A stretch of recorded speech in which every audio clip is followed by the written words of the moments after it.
ನಮಸ್ಕಾರ ವೀಕ್ಷಕರಿಗೆ ವಿಶೇಷ ಸೂಚನೆ. ಇನ್ ಕೇಬಲ್ ಈಗ ಮೆಟ್ರೋಕಾಸ್ಟ್ ಜಿಪ್ಟಿ ನೆಟ್ವರ್ಕ್ ಆಗಿದ್ದು ಸಿಬಿಎನ್ ಚಾನೆಲ್ ಈಗ ಬದಲಾದ ಹೆಸರಿನೊಂದಿಗೆ ಬಿಜೆಪಿ ಚಾನೆಲ್ ಆಗಿದೆ. ವಾರ್ತೆಗಳ ಪ್ರಾಯೋಜಕರು ಶ್ರೀ ರಾಘವೇಂದ್ರ ಘೀ, ಶ್ರೀ ರಾಘವೇಂದ್ರ ತುಪ್ಪ, SAK convention hall. Book now, flat 50% discount. Save of the season with luxury rooms, faculty, fully centralized AC halls, wide parking areas, facilities. Visit SAK Convention Hall, Shekhar Nagar, IV Road, Raichur. Raichur's biggest jewel palace. All types of jewelries available in only KTB Jewel Palace. Visit KTB Jewel Palace, Udayanagar, Station Road, Raichur. Bharat furnitures ರಾಯಚೂರಿನಲ್ಲಿ ಮೊಟ್ಟ ಮೊದಲ ಬಾರಿಗೆ 3 ಮಳಿಗೆ ಒಳಗೊಂಡ ಬೃಹತ್ ಆಕಾರದ furniture showroom. CPS complex, opposite Shiva Mandir, Patel road, Raichur.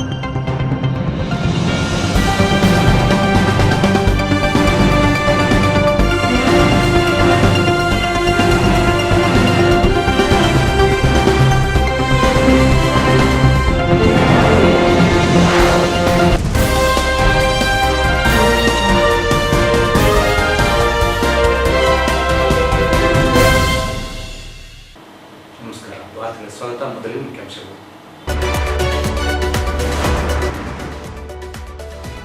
ಕೇಂದ್ರ BJP ಸರ್ಕಾರಕ್ಕೆ ಅಂಕ ಕೊಡಲು ಸಿಎಂ ಸಿದ್ದರಾಮಯ್ಯ ಯಾರು? ಶಿವರಾಜ್ ಪಾಟೀಲ್. ಬಾಲಕಾರ್ಮಿಕ ವಿರೋಧಿ ದಿನಾಚರಣೆ, ಪ್ರತಿ ಮಗುವಿಗೆ ಶಿಕ್ಷಣ ಒದಗಿಸುವುದು ಸಂವಿಧಾನಬದ್ಧ ಕರ್ತವ್ಯ. HS ಸಾತ್ವಿಕ್. ಖಾಸಗಿ ಶಾಲಾ ಕಾಲೇಜುಗಳಿಂದ ಡೊನೇಷನ್ ವಸೂಲಿ ಕ್ರಮ ಕೈಗೊಳ್ಳಲು ದಲಿತ ವಿದ್ಯಾರ್ಥಿ ಪರಿಷತ್ ಆಗ್ರಹ. ಸುಳ್ಳು ದೂರು ದಾಖಲಿಸುವ ಪೊಲೀಸ್ ಅಧಿಕಾರಿಗಳ ವಿರುದ್ಧ ಕ್ರಮಕ್ಕೆ ಆಗ್ರಹಿಸಿ ಜುಲೈ 1ರಂದು ತಮಟೆ ಚಳವಳಿ. ದೀಡ್ ನಮಸ್ಕಾರ, ಬಸವಪ್ರಭು. ಪತಂಜಲಿ ಯೋಗ ಸಮಿತಿಯಿಂದ ಜೂನ್ 15ರಿಂದ 22ರವರೆಗೆ ಉಚಿತ ಯೋಗ ಪ್ರಾಣಾಯಾಮ ಶಿಬಿರ. ವಿಠೋಬರಾವ್. ಜಿಲ್ಲೆಯಲ್ಲಿ ಭಾರೀ ಮಳೆ, ಮುಳುಗಿದ ಸೇತುವೆಗಳು. ಜಿಲ್ಲೆಯಲ್ಲಿ 21.8 ಮಿಲಿಮೀಟರ್ ಮಳೆ. ಮತ್ತು ಬೀದಿ ನಾಯಿಗಳ ನಿಯಂತ್ರಣಕ್ಕೆ ಒತ್ತಾಯಿಸಿ ಮನವಿ. ವಾರ್ತೆಗಳ ವಿವರ. ಪ್ರಧಾನಿ ನರೇಂದ್ರ ಮೋದಿ ನೇತೃತ್ವದ ಕೇಂದ್ರ ಸರ್ಕಾರದ ಆಡಳಿತವನ್ನು ನೋಡಿ ದೇಶದ ಪ್ರತಿಯೊಬ್ಬ ನಾಗರಿಕರು ಕೂಡ ಹೆಮ್ಮೆ ಪಡಬೇಕು. ಕೋವಿಡ್ ಸಂದರ್ಭದಲ್ಲಿ ಒಂದು ವೇಳೆ ಕಾಂಗ್ರೆಸ್ ಆಡಳಿತದಲ್ಲಿದ್ದರೆ ಗತಿ ಏನಾಗುತ್ತಿತ್ತು? ಕೇಂದ್ರ ಬಿಜೆಪಿ ಸರ್ಕಾರಕ್ಕೆ ಶೂನ್ಯ ಅಂಕ ಕೊಡಲು ಸಿಎಂ ಸಿದ್ದರಾಮಯ್ಯ ಯಾರು ಎಂದು ನಗರ ಶಾಸಕ ಡಾ ಶಿವರಾಜ್ ಪಾಟೀಲ್ ಆಕ್ರೋಶಭರಿತವಾಗಿ ಪ್ರಶ್ನಿಸಿದರು. ಪ್ರಧಾನಿ ನರೇಂದ್ರ ಮೋದಿ ನೇತೃತ್ವದ ಕೇಂದ್ರ ಸರ್ಕಾರದ ಆಡಳಿತವನ್ನು ನೋಡಿ ದೇಶದ ಪ್ರತಿಯೊಬ್ಬ ನಾಗರಿಕರು ಕೂಡ ಹೆಮ್ಮೆ ಪಡಬೇಕು. ಕೋವಿಡ್ ಸಂದರ್ಭದಲ್ಲಿ ಒಂದು ವೇಳೆ ಕಾಂಗ್ರೆಸ್ ಆಡಳಿತದಲ್ಲಿ ಇದ್ದರೆ ಗತಿ ಏನಾಗುತ್ತಿತ್ತು? ಕೇಂದ್ರ ಬಿಜೆಪಿ ಸರ್ಕಾರಕ್ಕೆ ಶೂನ್ಯ ಅಂಕ ಕೊಡಲು ಸಿಎಂ ಸಿದ್ದರಾಮಯ್ಯ ಯಾರು ಎಂದು ನಗರ ಶಾಸಕ ಡಾ ಶಿವರಾಜ್ ಪಾಟೀಲ್ ಆಕ್ರೋಶಭರಿತವಾಗಿ ಪ್ರಶ್ನಿಸಿದರು. ಅವರು ಇಂದು ನಗರದ ಬಿಜೆಪಿ ಕಚೇರಿಯಲ್ಲಿ ಸೇವೆ, ಸುಶಾಸನ, ಬಡವರ ಕಲ್ಯಾಣದ 11 ವರ್ಷಗಳ ಕುರಿತು ಹಮ್ಮಿಕೊಂಡಿದ್ದ ಸುದ್ದಿಗೋಷ್ಠಿಯನ್ನು ಉದ್ದೇಶಿಸಿ ಮಾತನಾಡಿದರು. 11 ವರ್ಷಗಳಲ್ಲಿ ಕೇಂದ್ರ ಬಿಜೆಪಿ ಸರ್ಕಾರವು ಪ್ರಧಾನಿ ನರೇಂದ್ರ ಮೋದಿಯವರ ನೇತೃತ್ವದಲ್ಲಿ ಉತ್ತಮ ಆಡಳಿತವನ್ನು ನೀಡಿದ್ದು, ಕೇಂದ್ರ ಸರ್ಕಾರದ ಜನಪರ ಯೋಜನೆಗಳ ಮಾಹಿತಿ ಕೊರತೆ ಕಾಂಗ್ರೆಸ್ ನಾಯಕರಲ್ಲಿದೆ. ಆದ್ದರಿಂದಲೇ ಅವರು ಕೇಂದ್ರಕ್ಕೆ ಶೂನ್ಯ ಅಂಕವನ್ನು ನೀಡುತ್ತಿದ್ದಾರೆ. ಅಷ್ಟಕ್ಕೂ ಕೇಂದ್ರ ಸರ್ಕಾರದ ಆಡಳಿತದ ಕುರಿತು ಅಂಕ ಕೊಡಲು ಕಾಂಗ್ರೆಸ್ ಸರ್ಕಾರಕ್ಕೆ ಯಾವ ನೈತಿಕತೆ ಇದೆ ಎಂದು ತಿಳಿಸಿದರು. ಕೇಂದ್ರ ಸರ್ಕಾರದಿಂದ ರಾಜ್ಯಕ್ಕೆ GST ಹಣ ಬಂದಿಲ್ಲ ಎಂದು ಕಾಂಗ್ರೆಸ್ ರಾಜ್ಯ ಸರ್ಕಾರ ಆರೋಪಿಸುತ್ತಿದ್ದು, 5,14,000 ಕೋಟಿ ರೂಪಾಯಿ ರಾಜ್ಯಕ್ಕೆ ತೆರಿಗೆ ಹಣವನ್ನು ಕೇಂದ್ರ ಸರ್ಕಾರ ನೀಡಿದೆ. ಆದರೆ ಮಾಹಿತಿ ಇಲ್ಲದೆ ತೆರಿಗೆ ಹಣ ನೀಡಿಲ್ಲ ಎಂದು ಕೋರ್ಟ್ಗೆ ಹೋಗಿರುವ ರಾಜ್ಯ ಸರ್ಕಾರ ಜನರನ್ನು ವಂಚಿಸುತ್ತಿದೆ ಎಂದು ತಿಳಿಸಿದರು. ಕಳೆದ 11 ವರ್ಷದಲ್ಲಿ ದೇಶದಲ್ಲಿ ಉತ್ತಮ ಆಡಳಿತವನ್ನು ನರೇಂದ್ರ ಮೋದಿಯವರು ನೀಡಿದ್ದಾರೆ. 25 ವರ್ಷಗಳ ರಾಜಕೀಯ ಜೀವನದಲ್ಲಿ ಮೋದಿಯವರು ಪ್ರಭಾವಶಾಲಿ ವ್ಯಕ್ತಿಯಾಗಿದ್ದಾರೆ. ಜೊತೆಗೆ ಪಕ್ಷದ ದಿವ್ಯ ನೇತೃತ್ವವನ್ನು ಮೋದಿ ವಹಿಸಿಕೊಂಡಿದ್ದಾರೆ ಎಂದು ತಿಳಿಸಿದರು. ಜಗತ್ತಿನಲ್ಲಿ ಭಾರತವನ್ನು 4ನೇ ಅತಿದೊಡ್ಡ ರಾಷ್ಟ್ರವನ್ನಾಗಿ ಮೋದಿಯವರು ಮಾಡಿದ್ದಾರೆ. ಜೊತೆಗೆ ದೇಶದಲ್ಲಿನ ಬಡವರ, ಸಾಮಾನ್ಯ ವರ್ಗದವರ ಜನರ ಆರ್ಥಿಕ ಪರಿಸ್ಥಿತಿಯನ್ನು ಸುಧಾರಿಸಿದ್ದಾರೆ. ಹೆದ್ದಾರಿಗಳು, ಜನರಿಗೆ ಶುದ್ಧ ಕುಡಿಯುವ ನೀರು, ರೈಲ್ವೆ ಯೋಜನೆಗಳನ್ನು ನೀಡಿದ್ದಾರೆ. ರೈತರು ಮತ್ತು ಕಾರ್ಮಿಕರಿಗೆ ಅನುಕೂಲವಾಗುವ ಅನೇಕ ಯೋಜನೆಗಳು ನೀಡಿದ್ದಾರೆ ಎಂದರು. ಮಹಾನಗರ ಪಾಲಿಕೆಗೆ ಕೇಂದ್ರದಿಂದ 200 ಕೋಟಿ ರೂಪಾಯಿ ಅನುದಾನವನ್ನು ನೀಡಲಾಗಿದ್ದು, ಪಾಲಿಕೆಯ 85% ಅನುದಾನ ಕೇಂದ್ರ ಸರ್ಕಾರದ್ದಾಗಿದೆ. ಪಾಲಿಕೆಯಲ್ಲಿ ಕಾಂಗ್ರೆಸ್ ಪಕ್ಷ ಆಡಳಿತದಲ್ಲಿ ಇದೆ. ನಗರ ವಿಧಾನ ಕ್ಷೇತ್ರದಲ್ಲಿ ಬಿಜೆಪಿ ಇದೆ. ಬಿಜೆಪಿ ಸರ್ಕಾರ ವಿರೋಧ ಪಕ್ಷದಲ್ಲಿ ಇರುವುದರಿಂದಲೇ ಪಾಲಿಕೆ ಈ ಪರಿಸ್ಥಿತಿಯಲ್ಲಿ ಇದೆ. ಒಂದು ವೇಳೆ ವಿಧಾನಸಭೆ ಕ್ಷೇತ್ರದಲ್ಲಿಯೂ ಕಾಂಗ್ರೆಸ್ ಆಡಳಿತದಲ್ಲಿ ಇದ್ದರೆ ಪಾಲಿಕೆ ಆಡಳಿತ ಹಾಗೂ ನಗರ ಅಭಿವೃದ್ಧಿ ಹದಗೆಟ್ಟು ಹೋಗುತ್ತಿತ್ತು ಎಂದು ಕಟುವಾಗಿ ನುಡಿದರು. ಕಾಂಗ್ರೆಸ್ನ ಶಾಸಕರು ಹಾಗೂ ಸಂಸದರ ಮನೆ ಮೇಲೆ ಇಡಿ ದಾಳಿಯಾಗಿದ್ದು, ಇದನ್ನು ರಾಜಕೀಯ ಪ್ರೇರಿತ ಎನ್ನುವ ಕಾಂಗ್ರೆಸ್ ನಾಯಕರು ಸರ್ಕಾರದ ದುಡ್ಡನ್ನು ಖಾಸಗಿ ಅಕೌಂಟ್ಗಳಿಗೆ ವರ್ಗಾಯಿಸುವ ಮುನ್ನ ದಾಳಿ ಬಗ್ಗೆ ಯೋಚಿಸಬೇಕಿತ್ತು ಎಂದರು. ಕೇಂದ್ರದಿಂದ ರಾಜ್ಯಕ್ಕೆ ಏಮ್ಸ್ ಮಂಜೂರಾದರೆ ಅದು ರಾಯಚೂರಿನಲ್ಲಿಯೇ ಆಗಬೇಕೆಂಬ ಒತ್ತಾಯವನ್ನು ಕೇಂದ್ರದ ಮುಂದೆ ಇರಿಸಲಾಗಿದೆ ಎಂದು ತಿಳಿಸಿದರು. भारतीय जनता पक्षಕ್ಕೆ ಜೈ ಮೋದಿ ಜೈ ಜೈ ಮೋದಿ ಜೈ ಮೋದಿ ಜೈ ಜೈ ಮೋದಿ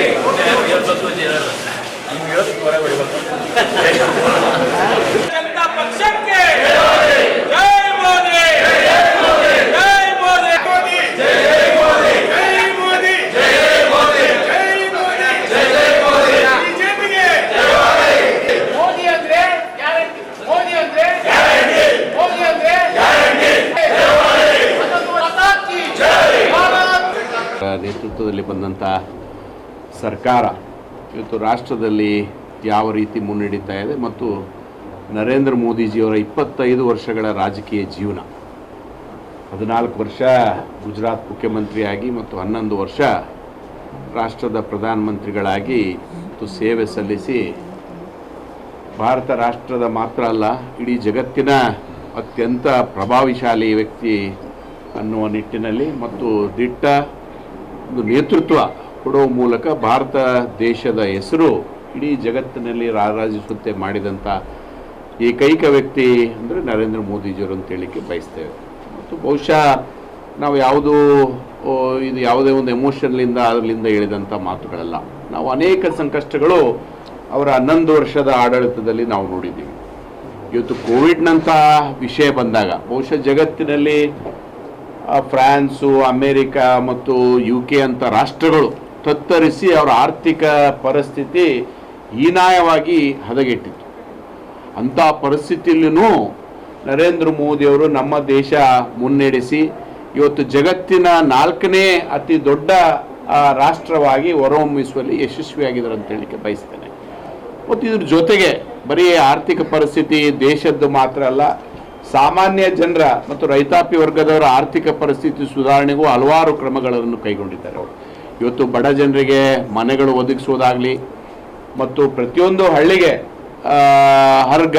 ಹರ್ ಘರ್ ಜಲ್ ಅನ್ನುವ ಕಾರ್ಯಕ್ರಮ ತಂದು ಇವತ್ತು ಜಲ್ ಜೀವನ್ ಮಿಷನ್ ಅಡಿಯಲ್ಲಿ ಪ್ರತಿಯೊಂದು ಹಳ್ಳಿಗಳ ಇಡೀ ರಾಷ್ಟ್ರದಲ್ಲಿ ಎಲ್ಲ ಹಳ್ಳಿಗಳ ಜನರಿಗೆ ಪ್ರತಿ ಮನೆಗೆ ಶುದ್ಧ ಕುಡಿಯುವ ನೀರಿನ ವ್ಯವಸ್ಥೆ ಮಾಡಲಿಕ್ಕೆ ಕ್ರಮ ಕೈಗೊಂಡು ನೀವು ನೋಡಿದಂಗೆ ಇವತ್ತು ರಾಷ್ಟ್ರದ ಏನು ರಸ್ತೆಗಳಿವೆ, ಬಹುಶಃ ನಮ್ಮ ರಸ್ತೆಗಳು ಇವತ್ತು ಜಗತ್ತಿನ ಮಟ್ಟದಲ್ಲಿ ಹೋಲಿಕೆ ಆಗ್ತಾ ಇದೆ. ಅಮೆರಿಕದಲ್ಲಿ ಯಾವ ರೀತಿ ರಸ್ತೆಗಳದ್ದು ಇವತ್ತು ಭಾರತ ದೇಶದಲ್ಲಿ ನಾವು ಕಾಣ್ತಾ ಇದ್ದೀವಿ.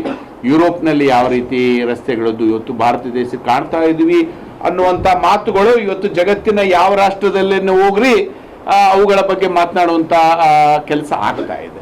ಇದ್ರ ಜೊತೆಗೆ ನಮ್ಮ ರೈಲ್ವೆದ ವ್ಯವಸ್ಥೆಗಳು ಆಗುವುದಾಗಲಿ ಮತ್ತು ಕರ್ನಾಟಕಕ್ಕೆ ಬಹುಶಃ ನರೇಂದ್ರ ಮೋದಿಜಿಯವರು ಬಂದ ಮೇಲೆ 8,500 ಕೋಟಿಗಳು ಅಷ್ಟು ಅನುದಾನ ನಮ್ಮ ಕರ್ನಾಟಕ ರಾಜ್ಯಕ್ಕೆ ಕೊಟ್ಟಿದ್ದಾರೆ.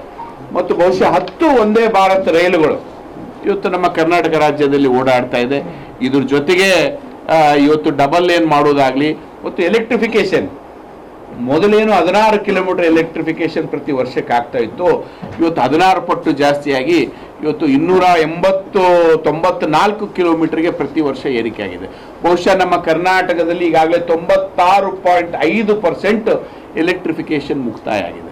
ಮತ್ತು ಮೆಟ್ರೋ, ಬೆಂಗಳೂರಿಗೆ ಸಂಬಂಧಪಟ್ಟಂಥ ಮೆಟ್ರೋ ಯೋಜನೆ ನೋಡಿದಾಗ ಮೊದಲು ಪ್ರತಿ ವರ್ಷಕ್ಕೆ 7 ಕಿಲೋಮೀಟರ್ ಆಗ್ತಿತ್ತು.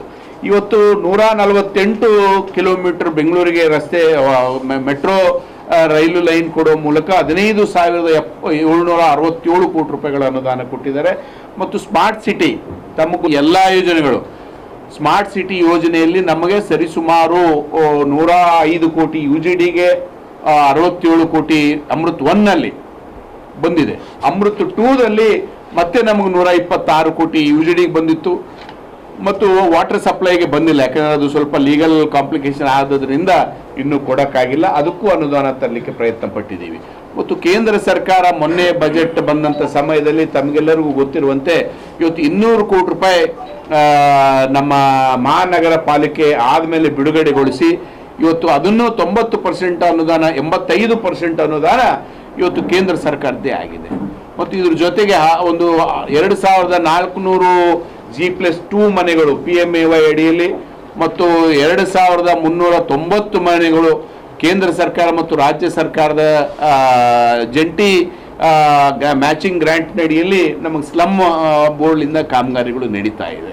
ಸೊ ಈ ಎಲ್ಲವುಗಳು ನಾವು ಗಮನಿಸಿದಾಗ ಪ್ರತಿಯೊಂದು ವರ್ಗಕ್ಕೂ ಇವತ್ತು ಮಹಿಳೆಯರಿಗೆ ಮುದ್ರಾ ಯೋಜನೆ, ಕರ್ನಾಟಕದಲ್ಲಿ ಹೈಯೆಸ್ಟ್ ಮುದ್ರಾ ಯೋಜನೆ ಅಡಿಯಲ್ಲಿ ಬೆನಿಫಿಟ್ ಆದಂಥವ್ರು ಮಹಿಳೆಯರು.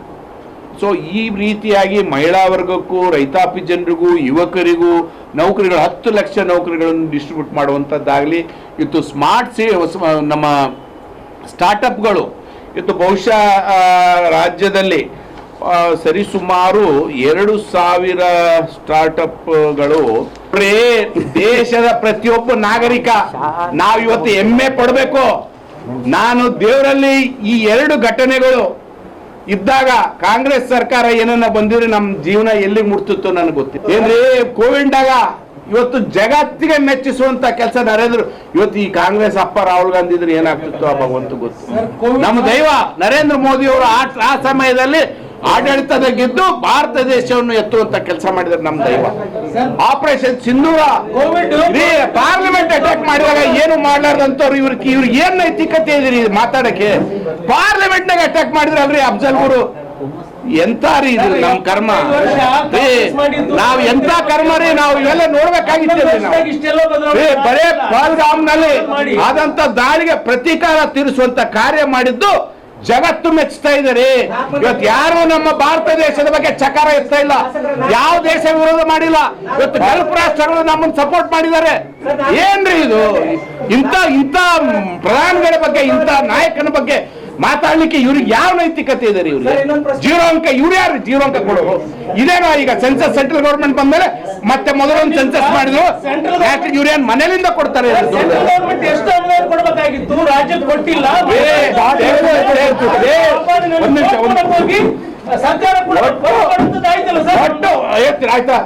ಒಟ್ಟು 2014ರಿಂದ 25ರವರೆಗೆ ನಮ್ಮ ಕರ್ನಾಟಕ ಸರ್ಕಾರಕ್ಕೆ ಬಂದಂತಹ ದುಡ್ಡು 5,14,000 ಕೋಟಿ ರೂಪಾಯಿಗಳು. ಎಷ್ಟು? 5,14,000 ಕೋಟಿ ರೂಪಾಯಿಗಳು ರಾಜ್ಯ ಸರ್ಕಾರಕ್ಕೆ ಬಂದಿದೆ. 2014ರಿಂದ ಮೊದಲು ಇತಿಹಾಸ ತಾವು ತೆಗೆದು ನೋಡ್ರಿ. ತಾವು 2014ರಿಂದ ಮೊದಲು ತೆಗೆದು ಇತಿಹಾಸ ನೋಡ್ರಿ, ಇತಿಹಾಸ ತೆಗೆದು ನೋಡ್ರಿ. ಒಟ್ಟು ಪ್ರತಿದಿನ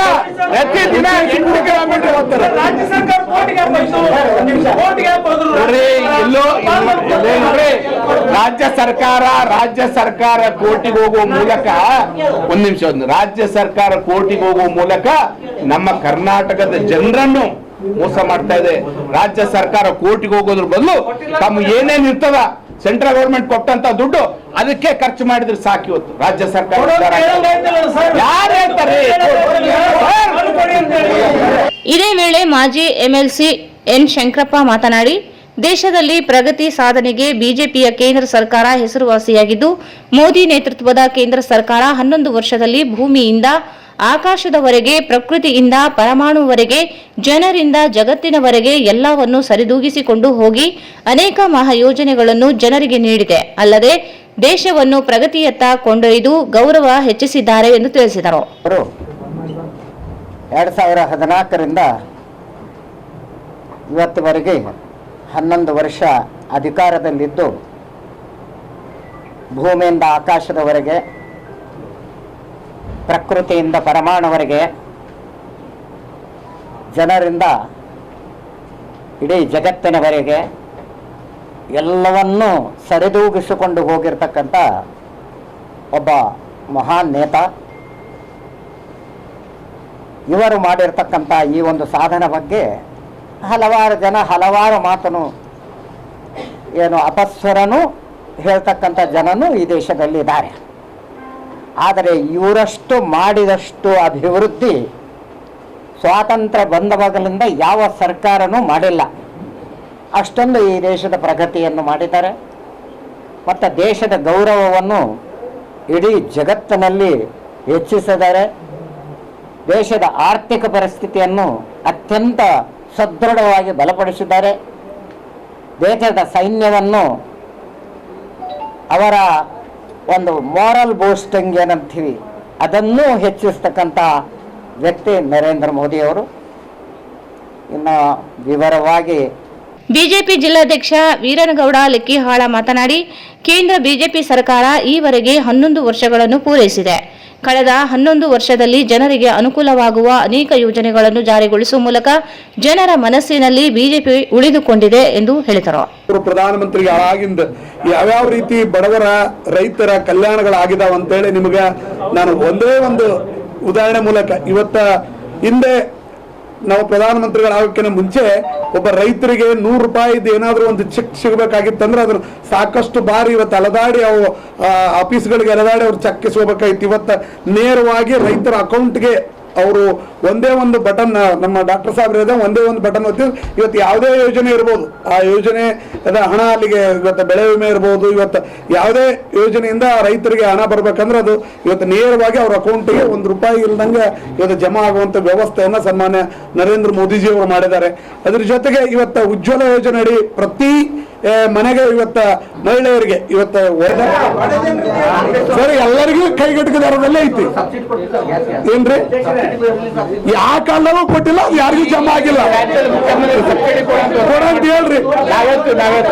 ಹೋಗ್ತಾ ಮಾಡ್ರಿ ಅವರು ಈ ದೇಶದಲ್ಲಿ ಇವತ್ತ ಕಾಶ್ಮೀರದಿಂದ ಹಿಡಿದು ಕನ್ಯಾಕುಮಾರಿವರೆಗೆ ಇವತ್ತ ರಸ್ತೆಗಳಾಗಿರ್ಬೋದು, ಇವತ್ತು ಕಾಶ್ಮೀರದಲ್ಲಿ 370 ಕಿತ್ತಾಕಿದ್ದಿರ್ಬೋದು, ಇವತ್ತು ರಾಮ ಮಂದಿರ ನಿರ್ಮಾಣ ಮಾಡಿದಂತಿರ್ಬೋದು, ಇವತ್ತು ಕಾಶಿ ವಿಶ್ವನಾಥ್ ಕಾರಿಡಾರ್ ಇರ್ಬೋದು. ಇವತ್ತ ಈ ದೇಶದಲ್ಲಿ ಏನಾದರೂ ನರೇಂದ್ರ ಮೋದಿ ಅವರು ತಂದಂತ ಯೋಜನೆಗಳು, ಅವರ ಕೊಟ್ಟಂತ ಕಾರ್ಯಗಳು ಇಡೀ ಜಗತ್ತಿಗೆ ಒಂದು ಮಾದರಿಯಾಗಿದೆ ಅಂತೇಳಿ ನಾವು ಘಂಟಾಘೋಷವಾಗಿ ಹೇಳ್ಬೇಕಾಗುತ್ತೆ. ಇವತ್ತು ನರೇಂದ್ರ ಮೋದಿಜಿ ಅವರು ಇರ್ಲಿಲ್ಲ ಅಂದ್ರೆ ಡಾಕ್ಟರ್ ಸರ್ ಹೇಳಿದಂಗೆ ಇವತ್ತು ಹಾದಿ ಬೀದಿಯಲ್ಲಿ ಕೊರೋನಾ ಟೈಮ್ನಲ್ಲಿ ಹೆಣಗಳು ಬೀಳ್ತಿದ್ವು. ಇವತ್ತು ಅವರು ಸ್ವದೇಶದಲ್ಲೇ ಇವತ್ತು ಲಸಿಕೆಗಳನ್ನ ಕಂಡುಹಿಡಿದು ನಮ್ಮ ದೇಶದ ಎಲ್ಲ ಜನರಿಗೆ, ಬಡ ಜನರಿಗೆ ಉಚಿತವಾಗಿ ಲಸಿಕೆಗಳನ್ನು ಕೊಟ್ಟು ಇವತ್ತು ಕೊರೋನಾದಂತ ಮಹಾಮಾರಿಯನ್ನ ಜನರನ್ನ ರಕ್ಷಣೆ ಮಾಡುವಂತ ಕಾರ್ಯವನ್ನ ನರೇಂದ್ರ ಮೋದಿಜಿ ಅವರು ಮಾಡಿದ್ದಾರೆ ಅಂತ ಹೇಳಿಕ್ಕೆ ಇಚ್ಛಪಡ್ತೀನಿ. ಈ ಸಂದರ್ಭದಲ್ಲಿ ಮಾಜಿ ಶಾಸಕರಾದ ಬಸನಗೌಡ ಬ್ಯಾಗ್ವಟ್, ಗಂಗಾಧರ್ ನಾಯಕ್, ನಗರಸಭೆ ಸದಸ್ಯೆ ಲಲಿತಾ ಕಡಗೋಳು, ಬಿಜೆಪಿ ನಗರ ಘಟಕದ ಅಧ್ಯಕ್ಷ ರಾಘವೇಂದ್ರ ಉಟ್ಕೂರು, ಕೆ ಕರಿಯಪ್ಪ, ಆಂಜನೇಯ ಕಡಗೋಳು, ಗಿರೀಶ್ ಕನಕವೀಡು ಸೇರಿದಂತೆ ಅನೇಕರು ಉಪಸ್ಥಿತರಿದ್ದರು. ಬಡತನದ ಕಾರಣಕ್ಕೆ ಮಕ್ಕಳು ಶಾಲೆಯಿಂದ ಹೊರಗುಳಿಸಿ ದುಡಿಮೆ ಹಚ್ಚುವುದು ಸಂವಿಧಾನ ವಿರೋಧಿ ನಡೆಯಾಗಿದೆ. ದೇಶದ ಸಂವಿಧಾನದ ಮಕ್ಕಳಿಗೆ ಶಿಕ್ಷಣ ನೀಡುವುದು ಮೂಲಭೂತ ಹಕ್ಕು ನೀಡದೆ ಪ್ರತಿ ಮಗು ಶಿಕ್ಷಣದಿಂದ ವಂಚಿತವಾಗದಂತೆ ಎಚ್ಚರ ವಹಿಸುವುದು ಪ್ರತಿಯೊಬ್ಬರ ಜವಾಬ್ದಾರಿಯಾಗಿದೆ ಎಂದು ಹಿರಿಯ ಶ್ರೇಣಿ ದಿವಾಣಿ ನ್ಯಾಯಾಧೀಶರು ಹಾಗೂ ಜಿಲ್ಲಾ ಕಾನೂನು ಸೇವಾ ಪ್ರಾಧಿಕಾರದ ಕಾರ್ಯದರ್ಶಿ ಎಚ್.ಎ. ಸಾತ್ವಿಕ್ ಹೇಳಿದರು. ಬಡತನದ ಕಾರಣಕ್ಕೆ ಮಕ್ಕಳನ್ನು ಶಾಲೆಯಿಂದ ಹೊರಗುಳಿಸಿ ದುಡಿಮೆ ಹಚ್ಚುವುದು ಸಂವಿಧಾನ ವಿರೋಧಿ ನಡೆಯಾಗಿದೆ. ದೇಶದ ಸಂವಿಧಾನ ಮಕ್ಕಳಿಗೆ ಶಿಕ್ಷಣ ನೀಡುವುದು ಮೂಲಭೂತ ಹಕ್ಕು ನೀಡಿದೆ. ಪ್ರತಿ ಮಗು ಶಿಕ್ಷಣದಿಂದ ವಂಚಿತವಾಗದಂತೆ ಎಚ್ಚರ ವಹಿಸುವುದು ಪ್ರತಿಯೊಬ್ಬರ ಜವಾಬ್ದಾರಿಯಾಗಿದೆ ಎಂದು ಹಿರಿಯ ಶ್ರೇಣಿ ದಿವಾಣಿ ನ್ಯಾಯಾಧೀಶರು ಹಾಗೂ ಜಿಲ್ಲಾ ಕಾನೂನು ಸೇವೆ ಪ್ರಾಧಿಕಾರದ ಕಾರ್ಯದರ್ಶಿ ಎಚ್.ಎ. ಸಾತ್ವಿಕ್ ಹೇಳಿದರು. ಅವರು ಇಂದು ಜಿಲ್ಲಾ ಕಾನೂನು ಸೇವಾ ಪ್ರಾಧಿಕಾರ, ಜಿಲ್ಲಾ ಪಂಚಾಯಿತಿ, ಪೊಲೀಸ್ ಇಲಾಖೆ, ಮಹಾನಗರ ಪಾಲಿಕೆ, ಶಿಕ್ಷಣ ಇಲಾಖೆ, ಕಾರ್ಮಿಕ ಇಲಾಖೆ, ವಾರ್ತಾ ಇಲಾಖೆ, ಜಿಲ್ಲಾ ಮಕ್ಕಳ ರಕ್ಷಣಾ ಘಟಕ, ಜಿಲ್ಲಾ ಬಾಲ ಕಾರ್ಮಿಕ ಇಲಾಖೆಗಳ ಸಹಯೋಗದಲ್ಲಿ ಆಯೋಜಿಸಲಾಗಿದ್ದ ಬಾಲಕಾರ್ಮಿಕ ವಿರೋಧಿ ದಿನಾಚರಣೆ ಜಾಗೃತಿ ಜಾಥಾಕ್ಕೆ ಚಾಲನೆ ನೀಡಿ ಮಾತನಾಡಿದರು.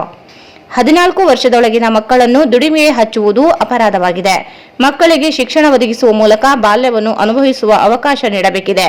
ಮಕ್ಕಳನ್ನು ಕೃಷಿ ಸೇರಿದಂತೆ ಉದ್ಯಮ, ಹೋಟೆಲ್ಗಳಲ್ಲಿ ಬಳಸುವುದು ಶಿಕ್ಷಾರ್ಹ ಅಪರಾಧವಾಗಿದೆ ಎಂದರು.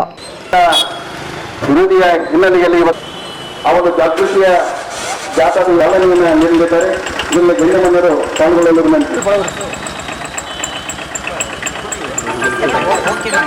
14 ವರ್ಷ ಮೇಲ್ಪಟ್ಟು ಹಾಗೂ 18 ವರ್ಷದೊಳಗೆ ಒಂದು ವೇಳೆ ಮಕ್ಕಳನ್ನು ಮಾಲೀಕರ ವಿರುದ್ಧ ಪೊಲೀಸ್ ಠಾಣೆಯಲ್ಲಿ ಎಫ್ಐಆರ್ ದಾಖಲಿಸಲಾಗುವುದು ಮತ್ತು 50 ಸಾಕ್ಷ್ಯ ವಿಧಿಸಲಾಗುವುದು. ಅಲ್ಲದೆ ಅಷ್ಟೇ ಅಲ್ಲ, ಮಕ್ಕಳನ್ನ ಕೆಲಸಕ್ಕೆ ಕಳುಹಿಸುವ ತಂದೆ ದಾಖಲಿಸಲಾಗುವುದು. ಪ್ರಮಾಣ ಮಾಡುವುದೇನೆಂದರೆ ನಾನು ವಾಸಿಸುವ ಪ್ರದೇಶ ಹಾಗೂ ನಾನು ಕೆಲಸ ಮಾಡುವ ಯಾವುದೇ ಬಾಲಕಾರ್ಮಿಕರು ಕಂಡು ಬಂದಲ್ಲಿ ನೇಮಿಸಿಕೊಂಡ ಮಾಲೀಕರು ಹಾಗೂ ಪೋಷಕರಿಗೆ ತಿಳುವಳಿಕೆ ಹೇಳಿ ಮಗುವನ್ನು ಶಾಲೆಗೆ ಸೇರಿಸುತ್ತೇನೆ. ಬಾಲಕಾರ್ಮಿಕ ಹಾಗೂ ಕಿಶೋರ ಕಾರ್ಮಿಕರ ಕ್ಯಾಂಪ್ನಲ್ಲಿ ರಾಯಚೂರಿನಲ್ಲಿ ದಾಖಲಾತಿ ಆಮೇಲೆ ಅಮೃತ ತಂದು ಹನುಮಂತು ಕೊಡಲಾಗುತ್ತದೆ. ಕೂಲಿಯಿಂದ ಶಾಲೆಗೆ ಬಹುಶಃ ಆ ವಾಕ್ಯ ಈ ಅನ್ವಯ ಸರ್ಕಾರಿ ನೌಕರರಿಗೆ ಹಾಗೂ ವೃದ್ಧ ಮಕ್ಕಳಿಗೆ ವಂದನೆಗಳನ್ನು ಸಲ್ಲಿಸುತ್ತಾ ಈ ಒಂದು ಬಾಲ ಕಾರ್ಮಿಕ ವಿರೋಧಿ ಏನು ಜಾಥಾ ಕಾರ್ಯಕ್ರಮ ಇದೆ ಬಹಳ ಮುಖ್ಯ ಅದ. ಕಾರಣ ಏನಂತಂದ್ರ ನಾವ್ ಹೇಳ್ಬೋದು, ಇಲ್ಲ ನಮ್ಮ ಮನೆಯೊಳಗ ಬಡತನ ಅದ, ನಮ್ಗ ಊಟ ಒಂದ್ ಹೊತ್ತು ಊಟ ಕೂಡ ನಮ್ಗೆ ಸಿಗಲ್ಲ ಅಂತಂದ್ರ ನೀವು ಬಾಲ ಕಾರ್ಮಿಕ ನಾವು ಮಕ್ಕಳನ್ನ ಕೆಲಸಕ್ಕೆ ದುಡಿಲಿಕ್ಕೆ ಕಳಿಸ್ಬೇಡ್ರಿ ಅಂತಂದ್ರೆ ನಮ್ಮ ಒಂದು ಹೊತ್ತಿನ ಊಟ ಕೂಡ ಸಿಗ್ಲಿಕ್ಕೆ ಆಗಂಗಿಲ್ಲ ಅಂತ ಸಾಕಷ್ಟು ಜನ ಕೇಳ್ಬೋದು. ಆದ್ರೂ ಕೂಡ ನಾವು ನಮ್ಮ ಮಕ್ಕಳನ್ನ ಶಾಲೆಗೆ ಕಳಿಸೋದು ಅದು ಒಂದು ಸಂವಿಧಾನದ ಮೂಲಭೂತ ಹಕ್ಕು ಆಗ್ಬಿಟ್ಟದ. ಆರ್ಟಿಕಲ್ 21 ಏನ್ ಅಮೆಂಡ್ಮೆಂಟ್ ಮಾಡ್ಯಾರ, ಇದರಿಂದ ಪೋಷಕರಿಗೆ ಮತ್ತು ಶಾಲೆಯ ಶಿಕ್ಷಕರಿಗೆ ಒಂದು ರೆಸ್ಪಾನ್ಸಿಬಿಲಿಟಿ ಕೊಟ್ಟಾರ. ಆ ಪ್ರಕಾರ 14 ವರ್ಷದೊಳಗಿನ ಎಲ್ಲಾ ಮಕ್ಕಳಿಗೂ ಕಡ್ಡಾಯವಾಗಿ ಒಂದು ಶಾಲೆ ಕಳಿಸಬೇಕು ಮತ್ತು ಅವ್ರಿಗೆ ವಿದ್ಯಾಭ್ಯಾಸ ಕೊಡಿಸ್ಬೇಕು ಎಂಬುದನ್ನ ಭಾರತದ ಸಂವಿಧಾನ ಒಂದು ಕಟ್ಟಾಪಣೆಯನ್ನ ಮಾಡ್ಯದ. ಇದನ್ನ ಪಾಲಿಸುವುದು ನಮ್ಮೆಲ್ಲರದು ಕರ್ತವ್ಯ ಅದ. ಅದೇ ರೀತಿ ಈ ಒಂದು ಆರ್ಟಿಕಲ್ 21A ಏನದ, ಇದು ಮಕ್ಕಳಿಗೆ ಒಂದು ಮೂಲಭೂತ ಹಕ್ಕು ಕೊಡ್ತದ. ಮೂಲಭೂತ ಹಕ್ಕು ಅಂದ್ರೆ ಏನಂತಂದ್ರ ಆ ಒಂದು ಹಕ್ಕಿಲ್ದಂದ್ರೆ ನಾವು ಜೀವಿಸ್ಲಿಕ್ಕೆ ಆಗಂಗಿಲ್ಲ. ಅದಕ್ಕೆ ಮೂಲಭೂತ ಹಕ್ಕು ಅಂತ ನಾವು ಕರಿತೇವೆ.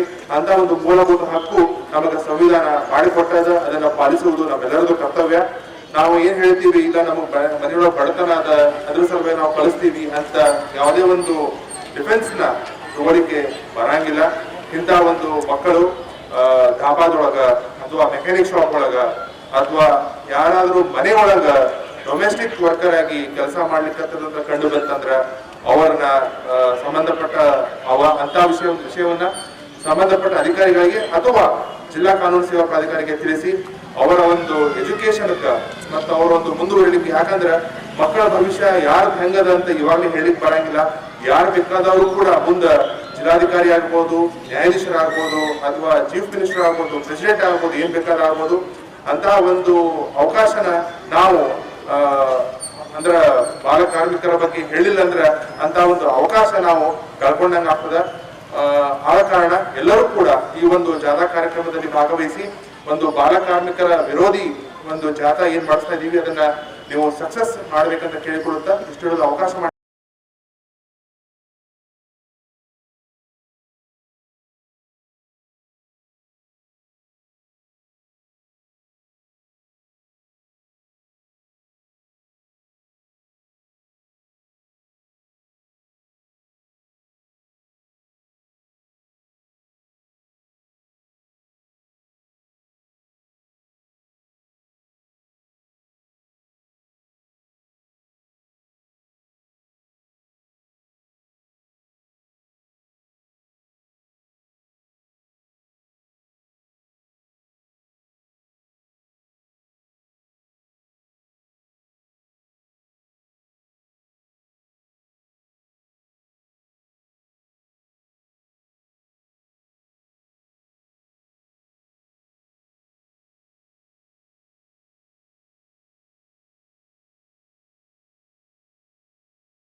ಈ ಸಂದರ್ಭದಲ್ಲಿ ಜಿಲ್ಲಾ ಕಾರ್ಮಿಕ ಅಧಿಕಾರಿ ಆರತಿ, ಮಹಾನಗರ ಪಾಲಿಕೆ ಆಯುಕ್ತ ಸಿದ್ದಯ್ಯ ಹಿರೇಮಠ್, ಕ್ಷೇತ್ರ ಶಿಕ್ಷಣಾಧಿಕಾರಿ ಡಾಕ್ಟರ್ ಈರಣ್ಣ ಕೌಸಗಿ, ಮಂಜುಳಾ ಹೆಗಡೆ, ಜಿಲ್ಲಾ ಬಾಲ ಕಾರ್ಮಿಕ ಅಧಿಕಾರಿ ಮಂಜುನಾಥ್ ರೆಡ್ಡಿ, ಜಿಲ್ಲಾ ಮಕ್ಕಳ ರಕ್ಷಣಾಧಿಕಾರಿ ಅಮರೇಶ್, ಕಾರ್ಮಿಕ ನಿರೀಕ್ಷಕರುಗಳಾದ ಮೊಹಮ್ಮದ್ ಉಮರ್ ಅಬ್ದುಲ್ ಘನಿ, ಪ್ರಿಯಾಂಕ ಸೇರಿದಂತೆ ವಿವಿಧ ಇಲಾಖೆ ಅಧಿಕಾರಿಗಳು, ಸ್ವಯಂ ಸೇವಾ ಸಂಸ್ಥೆಗಳ ಪ್ರತಿನಿಧಿಗಳು, ವಿದ್ಯಾರ್ಥಿಗಳು ಭಾಗವಹಿಸಿದರು. ಜಿಲ್ಲೆಯಲ್ಲಿ ಖಾಸಗಿ ಶಾಲಾ ಕಾಲೇಜುಗಳಲ್ಲಿ ಹೆಚ್ಚಿನ ಡೊನೇಷನ್ ಹಾಗೂ ಪ್ರವೇಶಾತಿ ಶುಲ್ಕ ಪಡೆದು ಅನಧಿಕೃತ ವಸತಿ ನಿಲಯಗಳನ್ನು ನಿರ್ವಹಣೆ ಮಾಡುತ್ತಿರುವವರ ವಿರುದ್ಧ ಕ್ರಮ ಕೈಗೊಳ್ಳಬೇಕು ಎಂದು ದಲಿತ ವಿದ್ಯಾರ್ಥಿ ಪರಿಷತ್ನ ಜಿಲ್ಲಾ ಸಂಚಾಲಕ ಮೌನೇಶ್ ಜಾಲವಾಡಗಿ ಹೇಳಿದರು. ಜಿಲ್ಲೆಯಲ್ಲಿ ಖಾಸಗಿ ಶಾಲಾ ಕಾಲೇಜುಗಳಲ್ಲಿ ಹೆಚ್ಚಿನ ಡೊನೇಷನ್ ಹಾಗೂ ಪ್ರವೇಶಾತಿ ಶುಲ್ಕ ಪಡೆದು ಅನಧಿಕೃತ ವಸತಿ ನಿಲಯಗಳನ್ನು ನಿರ್ವಹಣೆ ಮಾಡುತ್ತಿರುವವರ ವಿರುದ್ಧ ಕ್ರಮ ಕೈಗೊಳ್ಳಬೇಕೆಂದು ದಲಿತ ವಿದ್ಯಾರ್ಥಿ ಪರಿಷತ್ನ ಜಿಲ್ಲಾ ಸಂಚಾಲಕ ಮೌನೇಶ್ ಜಾಲವಾಡಗಿ ಹೇಳಿದರು. ಅವರು ಇಂದು ಮಾಧ್ಯಮಗೋಷ್ಠಿಯನ್ನು ಉದ್ದೇಶಿಸಿ ಮಾತನಾಡಿ, ಜಿಲ್ಲೆಯಲ್ಲಿ ಸಾಕಷ್ಟು ಖಾಸಗಿ ಶಾಲಾ ಕಾಲೇಜುಗಳು ಪ್ರವೇಶಾತಿ ಪಡೆಯಲು ಹೆಚ್ಚಿನ ಡೊನೇಷನ್ ಪಡೆಯುತ್ತಿದ್ದಾರೆ. ಶಿಕ್ಷಣವು ವ್ಯಾಪಾರೀಕರಣವಾಗಿ ಇದೊಂದು ದೊಡ್ಡ ದಂಧೆಯನ್ನಾಗಿಸಿಕೊಂಡಿದ್ದಾರೆ ಎಂದು ದೂರಿದರು. ಜಿಲ್ಲೆಯಲ್ಲಿ ನಾಯಿ ಕೊಡೆಗಳಂತೆ ನೂರಾರು ಶಿಕ್ಷಣ ಸಂಸ್ಥೆಗಳು ಹುಟ್ಟಿಕೊಂಡಿವೆ. ಶಿಕ್ಷಣ ಇಲಾಖೆಯ ನಿಯಮಗಳನ್ನು ಮೀರಿ ಶಾಲಾ ಕಾಲೇಜುಗಳನ್ನು ನಡೆಸುತ್ತಿದ್ದಾರೆ. ಡೊನೇಷನ್ ಹೆಸರಿನಲ್ಲಿ ಲಕ್ಷಾಂತರ ರೂಪಾಯಿ ಹಣ ವಸೂಲಿ ಮಾಡುತ್ತಿದ್ದಾರೆ. ಅನಧಿಕೃತ ಶಾಲಾ ಕಾಲೇಜುಗಳ ನಿಯಂತ್ರಣಕ್ಕೆ ಶಿಕ್ಷಣ ಹಕ್ಕು ಕಾಯ್ದೆಯಡಿ ಡೇರಾ ಸಮಿತಿ, ಡೊನೇಷನ್ ನಿಯಂತ್ರಣ ಸಮಿತಿ ಅಸ್ತಿತ್ವದಲ್ಲಿ ಇರಬೇಕು. ಆದರೆ ಯಾವುದೇ ಶಿಕ್ಷಣ ಸಂಸ್ಥೆಗಳ ವಿರುದ್ಧ ಕ್ರಮ ವಹಿಸಿಲ್ಲ ಎಂದು ಆಪಾದಿಸಿದರು. ಡೇರಾ ಸಮಿತಿ ಹೆಸರಿಗಷ್ಟೇ ಎಂಬಂತಾಗಿದೆ. ಜಿಲ್ಲೆಯಲ್ಲಿ ಅನಧಿಕೃತ ಶಾಲಾ ಕಾಲೇಜುಗಳ ವಿರುದ್ಧ ಕ್ರಮ ಕೈಗೊಳ್ಳಬೇಕು. ಅನಧಿಕೃತ ಶಾಲಾ ಕಾಲೇಜುಗಳ ಬಗ್ಗೆ ಮಾಹಿತಿ ಇದ್ದು ಬಿಡುಗಡೆ ಮಾಡಬೇಕು. ಜಿಲ್ಲಾಧಿಕಾರಿಗಳು ಶಿಕ್ಷಣ ಇಲಾಖೆಯೊಂದಿಗೆ ಸಭೆ ನಡೆಸಿ ಅನಧಿಕೃತ ಶಾಲಾ ಕಾಲೇಜುಗಳ ವಿರುದ್ಧ ಕ್ರಮ ಕೈಗೊಳ್ಳಬೇಕು. ಡೊನೇಷನ್ ವಸೂಲಿ ಮಾಡುವ ಶಿಕ್ಷಣ ಸಂಸ್ಥೆಗಳನ್ನು ನಿಯಂತ್ರಿಸಬೇಕು ಎಂದು ಒತ್ತಾಯಿಸಿದರು. ಖಾಸಗಿ ಶಾಲಾ ಕಾಲೇಜುಗಳಲ್ಲಿನ ವಿದ್ಯಾರ್ಥಿಗಳ ಮೇಲೆ ಖಾಸಗಿ ಶಾಲಾ ಕಾಲೇಜುಗಳು ಲಕ್ಷಾಂತರ ರೂಪಾಯಿ ಡೊನೇಷನ್ ಹೆಸರಿನಲ್ಲಿ, ಪ್ರವೇಶಾತಿ ಶುಲ್ಕದ ಹೆಸರಿನಲ್ಲಿ ವಸೂಲಿಗಳಿರುತ್ತದೆ. ಶಿಕ್ಷಣ ಅನ್ನೋದು ಬಾಬಾ ಸಾಹೇಬ್ ಅಂಬೇಡ್ಕರ್ ಹೇಳ್ತಾರೆ, ಒಲಿಯ ಹಾಲಿದ್ದಂತೆ ಅದನ್ನು ಕುಡಿದವನು ಗರ್ಜಿಸಲೇಬೇಕು, ವಿದ್ಯೆ ವಿಮೋಚನೆ ಗೆದ್ದಾರೆ, ಆಗೋದು ಪ್ರಬಲರಾಗಬೇಕಂತಂದ್ರೆ ಇವತ್ತು ನಮ್ಮ ಉತ್ತಮವಾದಂಥ ಜೀವನ ಕಟ್ಕೊಳ್ಬೇಕಂದ್ರೆ ಶಿಕ್ಷಣ ಪ್ರಮುಖ ಅಸ್ತ್ರ ಅಂತೇಳಿ ಬಾಬಾ ಸಾಹೇಬ್ ಅಂಬೇಡ್ಕರ್ ಹೇಳ್ತಾರೆ. ಇನ್ನಿತರ ಮಹನೀಯರು ಕೂಡ ಶಿಕ್ಷಣಕ್ಕೆ ಬಹುಮುಖ್ಯವಾದಂತಹ ಒಂದು ಪ್ರಾತಿನಿಧ್ಯವನ್ನು ಕೊಟ್ಟಿದ್ದಾರೆ. ಆದರೆ ಆ ಶಿಕ್ಷಣವನ್ನ ಕಸಿದುಕೊಳ್ಳುವಂಥ ಹುನ್ನಾರ, ಆ ಶಿಕ್ಷಣವನ್ನ ವ್ಯವಹಾರವಾಗಿ ಮಾಡಿಕೊಳ್ಳುವಂಥ ಹುನ್ನಾರ ಇವತ್ತು ಖಾಸಗಿ ಶಿಕ್ಷಣ ಸಂಸ್ಥೆಗಳು, ಖಾಸಗಿ ಶಾಲಾ ಕಾಲೇಜುಗಳು ಮಾಡಿಕೊಂಡಿರುವುದು ದುರಂತ. ಆ ನಿಟ್ಟಿನಲ್ಲಿ ಇವತ್ತು ವಿದ್ಯಾರ್ಥಿ ಸಂಘಟನೆಯಾಗಿ ನಮ್ಮ ಸಂಘಟನೆ ಇದು ರಾಜ್ಯಾದ್ಯಂತ, ಜಿಲ್ಲಾದ್ಯಂತ ಪ್ರತಿ ತಾಲೂಕುಗಳಲ್ಲಿ ಕೂಡ ಈ ಒಂದು ಡೊನೇಷನ್ ವಸೂಲು ಮಾಡುವಂತಹ ಶಾಲಾ ಕಾಲೇಜುಗಳ ವಿರುದ್ಧ ಹಲವಾರು ರೀತಿಯಿಂದ ಪ್ರತಿಭಟನೆಯನ್ನ ಈಗಾಗಲೇ ನಾವು ಮಾಡಿದ್ದೀವಿ. ಆ ನಿಟ್ಟಿನಲ್ಲಿ ಮುಂದುವರೆದು ಕೂಡ ಇವತ್ತು ರಾಯಚೂರು ಜಿಲ್ಲೆಯಲ್ಲಿ ಈಗಾಗಲೇ 2025-26ನೇ ಸಾಲಿನ ಶೈಕ್ಷಣಿಕ ವರ್ಷ ಕೂಡ ಈಗಾಗಲೇ ಆರಂಭ ಆಗಿದೆ. ಹಾಗಾಗಿ ಇವತ್ತು ಜಿಲ್ಲೆಯಲ್ಲಿ ಹಲವಾರು ಖಾಸಗಿ ಶಾಲಾ ಕಾಲೇಜುಗಳು ವಿಪರೀತವಾದಂತಹ ಲಕ್ಷಾಂತರ ರೂಪಾಯಿ ಡೊನೇಷನ್ ಇವತ್ತು ವಸೂಲಿಗಿರುತ್ತಿದ್ದಾವೆ. ಹಾಗಾಗಿ ಇವತ್ತು ಏನು ಶಿಕ್ಷಣ ಕಾಯ್ದೆ ಪ್ರಕಾರ ಕರ್ನಾಟಕ ಸರ್ಕಾರ 1986 ಶಿಕ್ಷಣ ಕಾಯ್ದೆ ಪ್ರಕಾರ ಪ್ರತಿಯೊಂದು ಜಿಲ್ಲೆ ಹಾಗೂ ತಾಲೂಕಿನಲ್ಲಿ ಡೊನೇಷನ್ ನಿಯಂತ್ರಣ ಸಮಿತಿಗಳನ್ನು ಅಸ್ತಿತ್ವದಲ್ಲಿರಬೇಕು, ಡೊನೇಷನ್ ನಿಯಂತ್ರಣ ಮಾಡಬೇಕನ್ನುವಂತಹ ಈ ಸಮಿತಿಗಳನ್ನು ಕೂಡ ರಚನೆ ಮಾಡ್ತಾರೆ.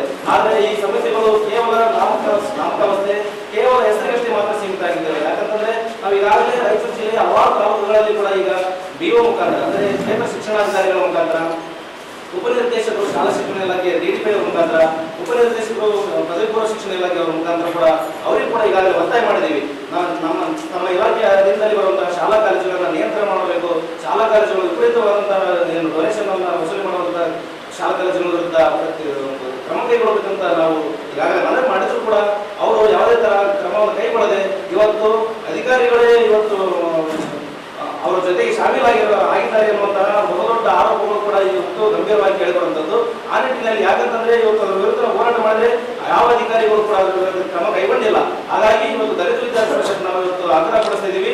ಇವತ್ತೇನು ಇದು ರಾಯಚೂರು ಜಿಲ್ಲೆಯಲ್ಲಿ ವಿಪರೀತವಾದಂತಹ ಡೊನೇಷನ್ ಅನ್ನ ಮತ್ತು ಫೀಸ್ ಅನ್ನ ಏನು ವಸೂಲಿ ಮಾಡಿಸಿದ್ದೇವೆ ಅಂತಹ ಎಲ್ಲ ಶಾಲಾ ಕಾಲೇಜುಗಳ ವಿರುದ್ಧ ಕ್ರಮ ಕೈಗೊಳ್ಳದೆ ಹೋದರೆ ದಲಿತ ವಿದ್ಯಾರ್ಥಿ ಪರಿಷತ್ ಮುಂದಿನ ಹಂತದಲ್ಲಿ ಉಗ್ರವಾದ ಹೋರಾಟವನ್ನು ಕೂಡ ಹಮ್ಮಿಕೊಳ್ಳೋದ್ರ ಮುಖಾಂತರ ಒಂದು ಸರ್ಕಾರಕ್ಕೆ ಎಚ್ಚರಿಕೆಯನ್ನು ನೀಡುತ್ತಿದ್ದೀವಿ. ಯಾಕಂತಂದ್ರೆ ಇವತ್ತು ನೋಡಬಹುದು ಒಂದು B.Ed ಕಾಲೇಜುಗಳಲ್ಲಿ ಇವತ್ತು ಮ್ಯಾನೇಜ್ಮೆಂಟ್ ಸೀಟ್ನಲ್ಲಿ ಆಗಿರುವಂತಹ B.Ed ಕಾಲೇಜಿನ ವಿದ್ಯಾರ್ಥಿಗಳು ಇವತ್ತು ಪ್ರೈವೇಟ್ ಸೀಟ್ ಅನ್ನು ಪಡೆಯಬೇಕಂತಂದ್ರೆ ಸುಮಾರು 80ರಿಂದ 1.5 ಲಕ್ಷ ರೂಪಾಯಿ ತನಕ ಇವತ್ತು ಕಾಲೇಜುಗಳು ಇವತ್ತು ಸೀಟನ್ನ ಮಾರಾಟಕ್ಕೆ ಇಟ್ಟಿದ್ದಾವೆ ಅನ್ನೋದು ಇವತ್ತು ಕೇಳಿಬರ್ತದೆ.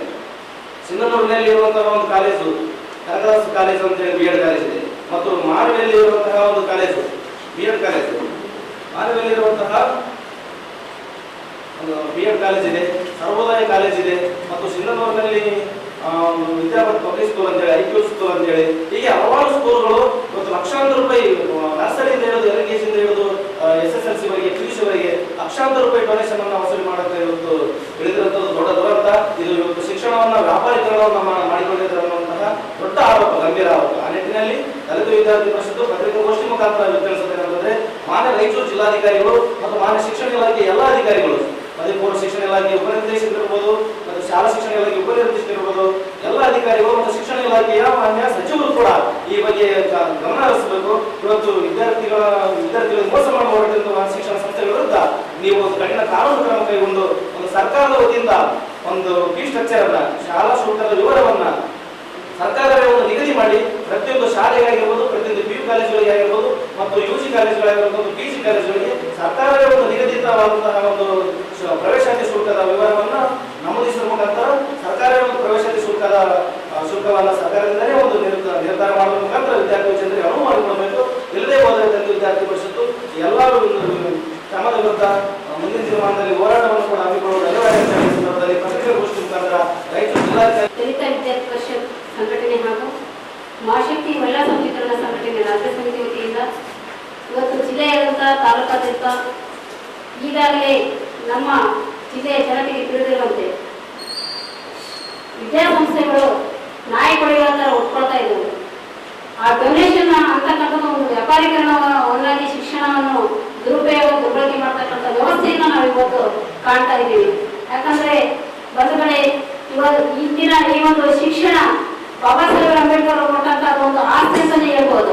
ಇವತ್ತು ಆಸ್ತಿಯನ್ನ ಮಾಡ್ತಕ್ಕಂಥದ್ದು, ಪ್ರತಿಯೊಂದು ಆಸ್ತಿಯನ್ನ ಮನುಷ್ಯ ತನ್ನ ಜೀವನದಲ್ಲಿ ಕಳ್ಕೊಬಹುದು, ಪಡ್ಕೊಳ್ಬಹುದು. ಆದ್ರೆ ಶಿಕ್ಷಣ ಕಳ್ಕೊಳ್ಳದಂತ ಆಸ್ತಿ, ಆ ಒಂದು ಆಸ್ತಿ ಅಂತಕ್ಕಂಥ ಒಂದು ಶಿಕ್ಷಣ ವಿದ್ಯೆಯನ್ನ ಇವತ್ತು ಏನು ಅನಧಿಕೃತ ವಿದ್ಯಾಸಂಸ್ಥೆಗಳನ್ನು ತೆರೆಯುವುದರ ಮೂಲಕ ಆ ಡೊನೇಷನ್ ಅಂತಕ್ಕಂಥ ಹಾವಳಿಗಳನ್ನ ಹೆಚ್ಚಾಗಿ ನಾವು ನೋಡ್ತಾ ಇದ್ದೀವಿ.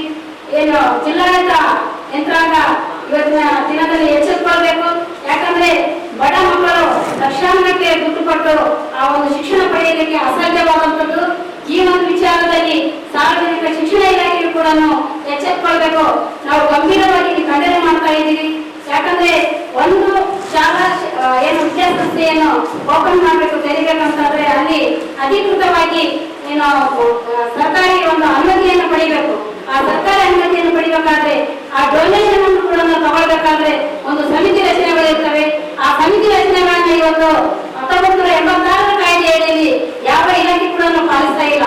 ಶಿಕ್ಷಣ ಇಲಾಖೆ ಅದನ್ನು ಪಾಲಿಸ್ತಾ ಇಲ್ಲ ಅಂತ ನಮ್ಮ ಒಂದು ಗಂಭೀರ ಆರೋಪವಿದೆ. ಯಾಕಂತಂದ್ರೆ ಶಿಕ್ಷಣ ಇಲಾಖೆ ಶಿಕ್ಷಣ ಕೊಡುವಲ್ಲಿ ಮುಂದಾಗಬೇಕು. ಈಗ ವಿದ್ಯಾರ್ಥಿಗಳು ಅದರಿಂದ ವಂಚಿತರಾಗ್ತಾ ಇದ್ದಾರೆ.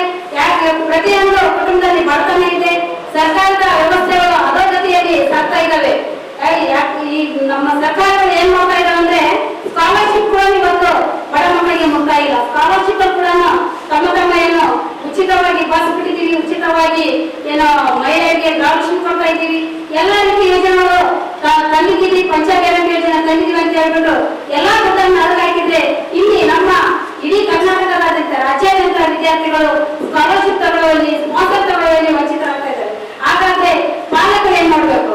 ಆ ಪಾಲಕರು ಇವತ್ತು ಸಾಲದಿಂದ ಮಕ್ಕಳನ್ನು ಮುಂದಾದಾಗ ವಿದ್ಯಾಸಂಸ್ಥೆಗಳು ಇಲ್ಲಿ ಅನಧಿಕೃತವಾಗಿ ಉಂಟುಕೊಳ್ತಾ ಇರುವುದು ಇದೊಂದು ನಮ್ಮ ಜಿಲ್ಲೆಯಲ್ಲಿ ಆಗ್ತಕ್ಕಂಥ ಒಂದು ಖಂಡನೆ ಅಂತ ನಾವಿಲ್ಲಿ ಆರೋಪ ಮಾಡ್ತಾ ಇದ್ದೀವಿ. ಮುಂದಿನ ದಿನಮಾನಗಳಲ್ಲಿ ಮಾನ್ಯ ಜಿಲ್ಲಾಧಿಕಾರಿಯವರು ಎಲ್ಲೆಲ್ಲಿ ಅನಧಿಕೃತ ವಿದ್ಯಾಸಂಸ್ಥೆಗಳಿದ್ದಾವೋ ಅವರ ವಿರುದ್ಧ ಕ್ರಮ ಕೈಗೊಳ್ಳಬೇಕು. ಸಾರ್ವಜನಿಕ ಶಿಕ್ಷಣ ಇಲಾಖೆಯ ಅಧಿಕಾರಿಗಳು ಮತ್ತು ಮಾನ್ಯ ಸಚಿವರು ಇದರ ಬಗ್ಗೆ ಎಚ್ಚೆತ್ತುಕೊಂಡು ಡೇರಾ ವೃತ್ತಿಯನ್ನ ಏನು ಅಸ್ತಿತ್ವದಲ್ಲಿ ತರ್ತಕ್ಕಂಥ ವಿಚಾರವನ್ನ ಪಾಲಕರು ಮತ್ತು ಸಂಘಟನೆಗಾರರು, ಅದಕ್ಕೆ ಸಂಬಂಧಪಟ್ಟ ಅಧಿಕಾರಿಗಳು ಎಲ್ಲರೂ ಸೇರಿಕೊಳ್ಳೋದು.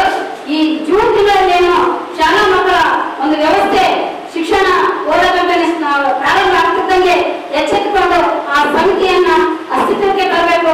ಇಲ್ಲದಿರುವ ಪಕ್ಷದಲ್ಲಿ ಇವತ್ತೇನು ದಲಿತ ವಿದ್ಯಾರ್ಥಿ ಪರಿಷತ್ತು ತಮ್ಮದೇ ಆದ ಒಂದು ನಿಲುವನ್ನು ಕೈಗೊಂಡಿದೆ. ಆ ಒಂದು ನಿಲುವಿಗೆ ನಾವು ಮಹಾಶಕ್ತಿ ಮಹಿಳಾ ಸಬಲೀಕರಣ ಅಭಾರಿಯಾಗಿರ್ತೀವಿ, ಅವರಿಗೆ ಬೆಂಬಲವಾಗಿರ್ತೀವಿ. ಮುಂದಿನ ದಿನಮಾನಗಳಲ್ಲಿ ಡೊನೇಷನ್ ಅವಳು ಇರಬಾರ್ದು. ಡೊನೇಷನ್ ತಗೊಳ್ಳೋದಾದ್ರೆ ಅನಧಿಕೃತ ಶಾಲೆಗಳ ವಿರುದ್ಧ ಕ್ರಮ ಕೈಗೊಳ್ಳಬೇಕು. ಡೊನೇಷನ್ ಕಡಿಮೆ ಮಾಡತಕ್ಕಂಥ ವ್ಯವಸ್ಥೆಯಲ್ಲಿ ಜಿಲ್ಲಾಧಿಕಾರಿ. ಈ ಸಂದರ್ಭದಲ್ಲಿ ಸಂಸ್ಥಾಪಕ ಅಧ್ಯಕ್ಷೆ ವಿಜಯರಾಣಿ ಸಿರವಾರ, ಕರಿಯಪ್ಪ, ಚನ್ನಬಸವ, ಯಾಪಲ ಪರವಿ, ಪದ್ಮಾ ಸೇರಿದಂತೆ ಇತರರಿದ್ದರು. ಶ್ರೀ ರಾಘವೇಂದ್ರ ತುಪ್ಪ, ಶ್ರೀ ರಾಘವೇಂದ್ರ ಘೀ, ಶ್ರೀ ರಾಘವೇಂದ್ರ ತುಪ್ಪ, ಶ್ರೀ ರಾಘವೇಂದ್ರ ಘೀ, ನಿಮ್ಮ ಯಾವುದೇ ಶುಭ ಕಾರ್ಯಕ್ರಮಗಳು ನಿಮ್ಮ ನೆನಪಿನಲ್ಲಿ ಉಳಿಯಬೇಕೇ? ಪ್ರಪ್ರಥಮ ಬಾರಿಗೆ ರಾಯಚೂರು ನಗರದಲ್ಲಿ ಅತ್ಯಂತ ವೈಭವವಾಗಿ ಆಚರಿಸಲು ವಿಶಾಲವಾದ ಕನ್ವೆನ್ಷನ್ ಹಾಲ್, ಅದು ACK convention hall. We decorate, you celebrate. ಸಂಪೂರ್ಣ ಏರ್ ಕಂಡೀಷನರ್ ಹಾಲ್ ಇದಾಗಿದ್ದು 600ರಿಂದ 800 ಆಸನಗಳನ್ನು ಹೊಂದಿದ್ದು ಪ್ರತ್ಯೇಕವಾದ ಡೈನಿಂಗ್ ಹಾಲ್ ಹೊಂದಿದೆ. ನಮ್ಮಲ್ಲಿ naming ceremony, engagement, marriage, reception, college seminars, corporate events, product launching, brand promotion, get together parties, ಇನ್ನು ಹಲವು ರೀತಿಯ ಫಂಕ್ಷನ್ಸ್ ಇಲ್ಲಿ ಮಾಡಬಹುದು. ವಿಶಾಲವಾದ ಪಾರ್ಕಿಂಗ್ ವ್ಯವಸ್ಥೆ ಹೊಂದಿದ್ದು ರೈಲ್ವೆ ಸ್ಟೇಷನ್ ಮತ್ತು ಬಸ್ ಸ್ಟ್ಯಾಂಡ್ಗೆ ಹತ್ತಿರವಿದೆ.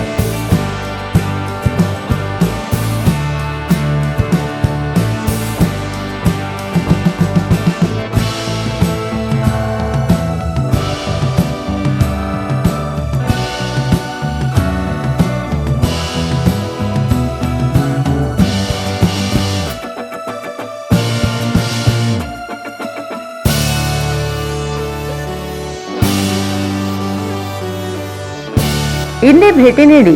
ಎಸಿಕೆ ಕನ್ವೆನ್ಷನ್ ಹಾಲ್, Shekhar Nagar, IB road, Raichur. Mobile 9483770202.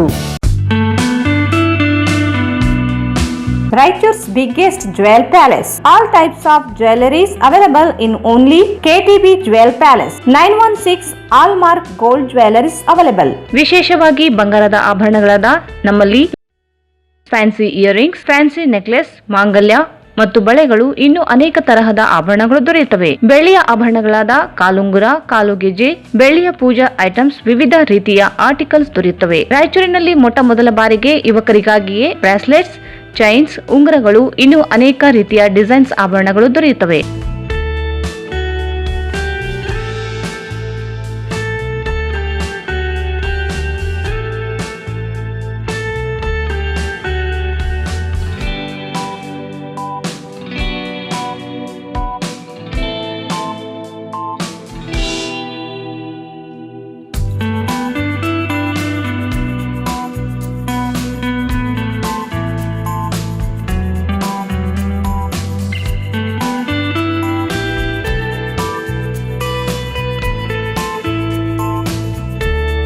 Visit KTB Jewel Palace, Udayanagar, Station Road, Raichur. Mobile 8123535300. Bharat furnitures ರಾಯಚೂರಿನಲ್ಲಿ ಮೊಟ್ಟ ಮೊದಲ ಬಾರಿಗೆ 3 ಮಳಿಗೆ ಒಳಗೊಂಡ ಬೃಹತ್ ಆಕಾರದ furniture showroom. We have a office house, old and all types of furnitures. Dealers in wooden cot, dining table, sofa set, dressing table, computer table, tea tables, office chairs, steel almirah, wardrobe, TV stands, glassware items, sleepwell products, Dandro cello chairs, Supreme sofa set, Doco set furnitures, Sri Steel furnitures.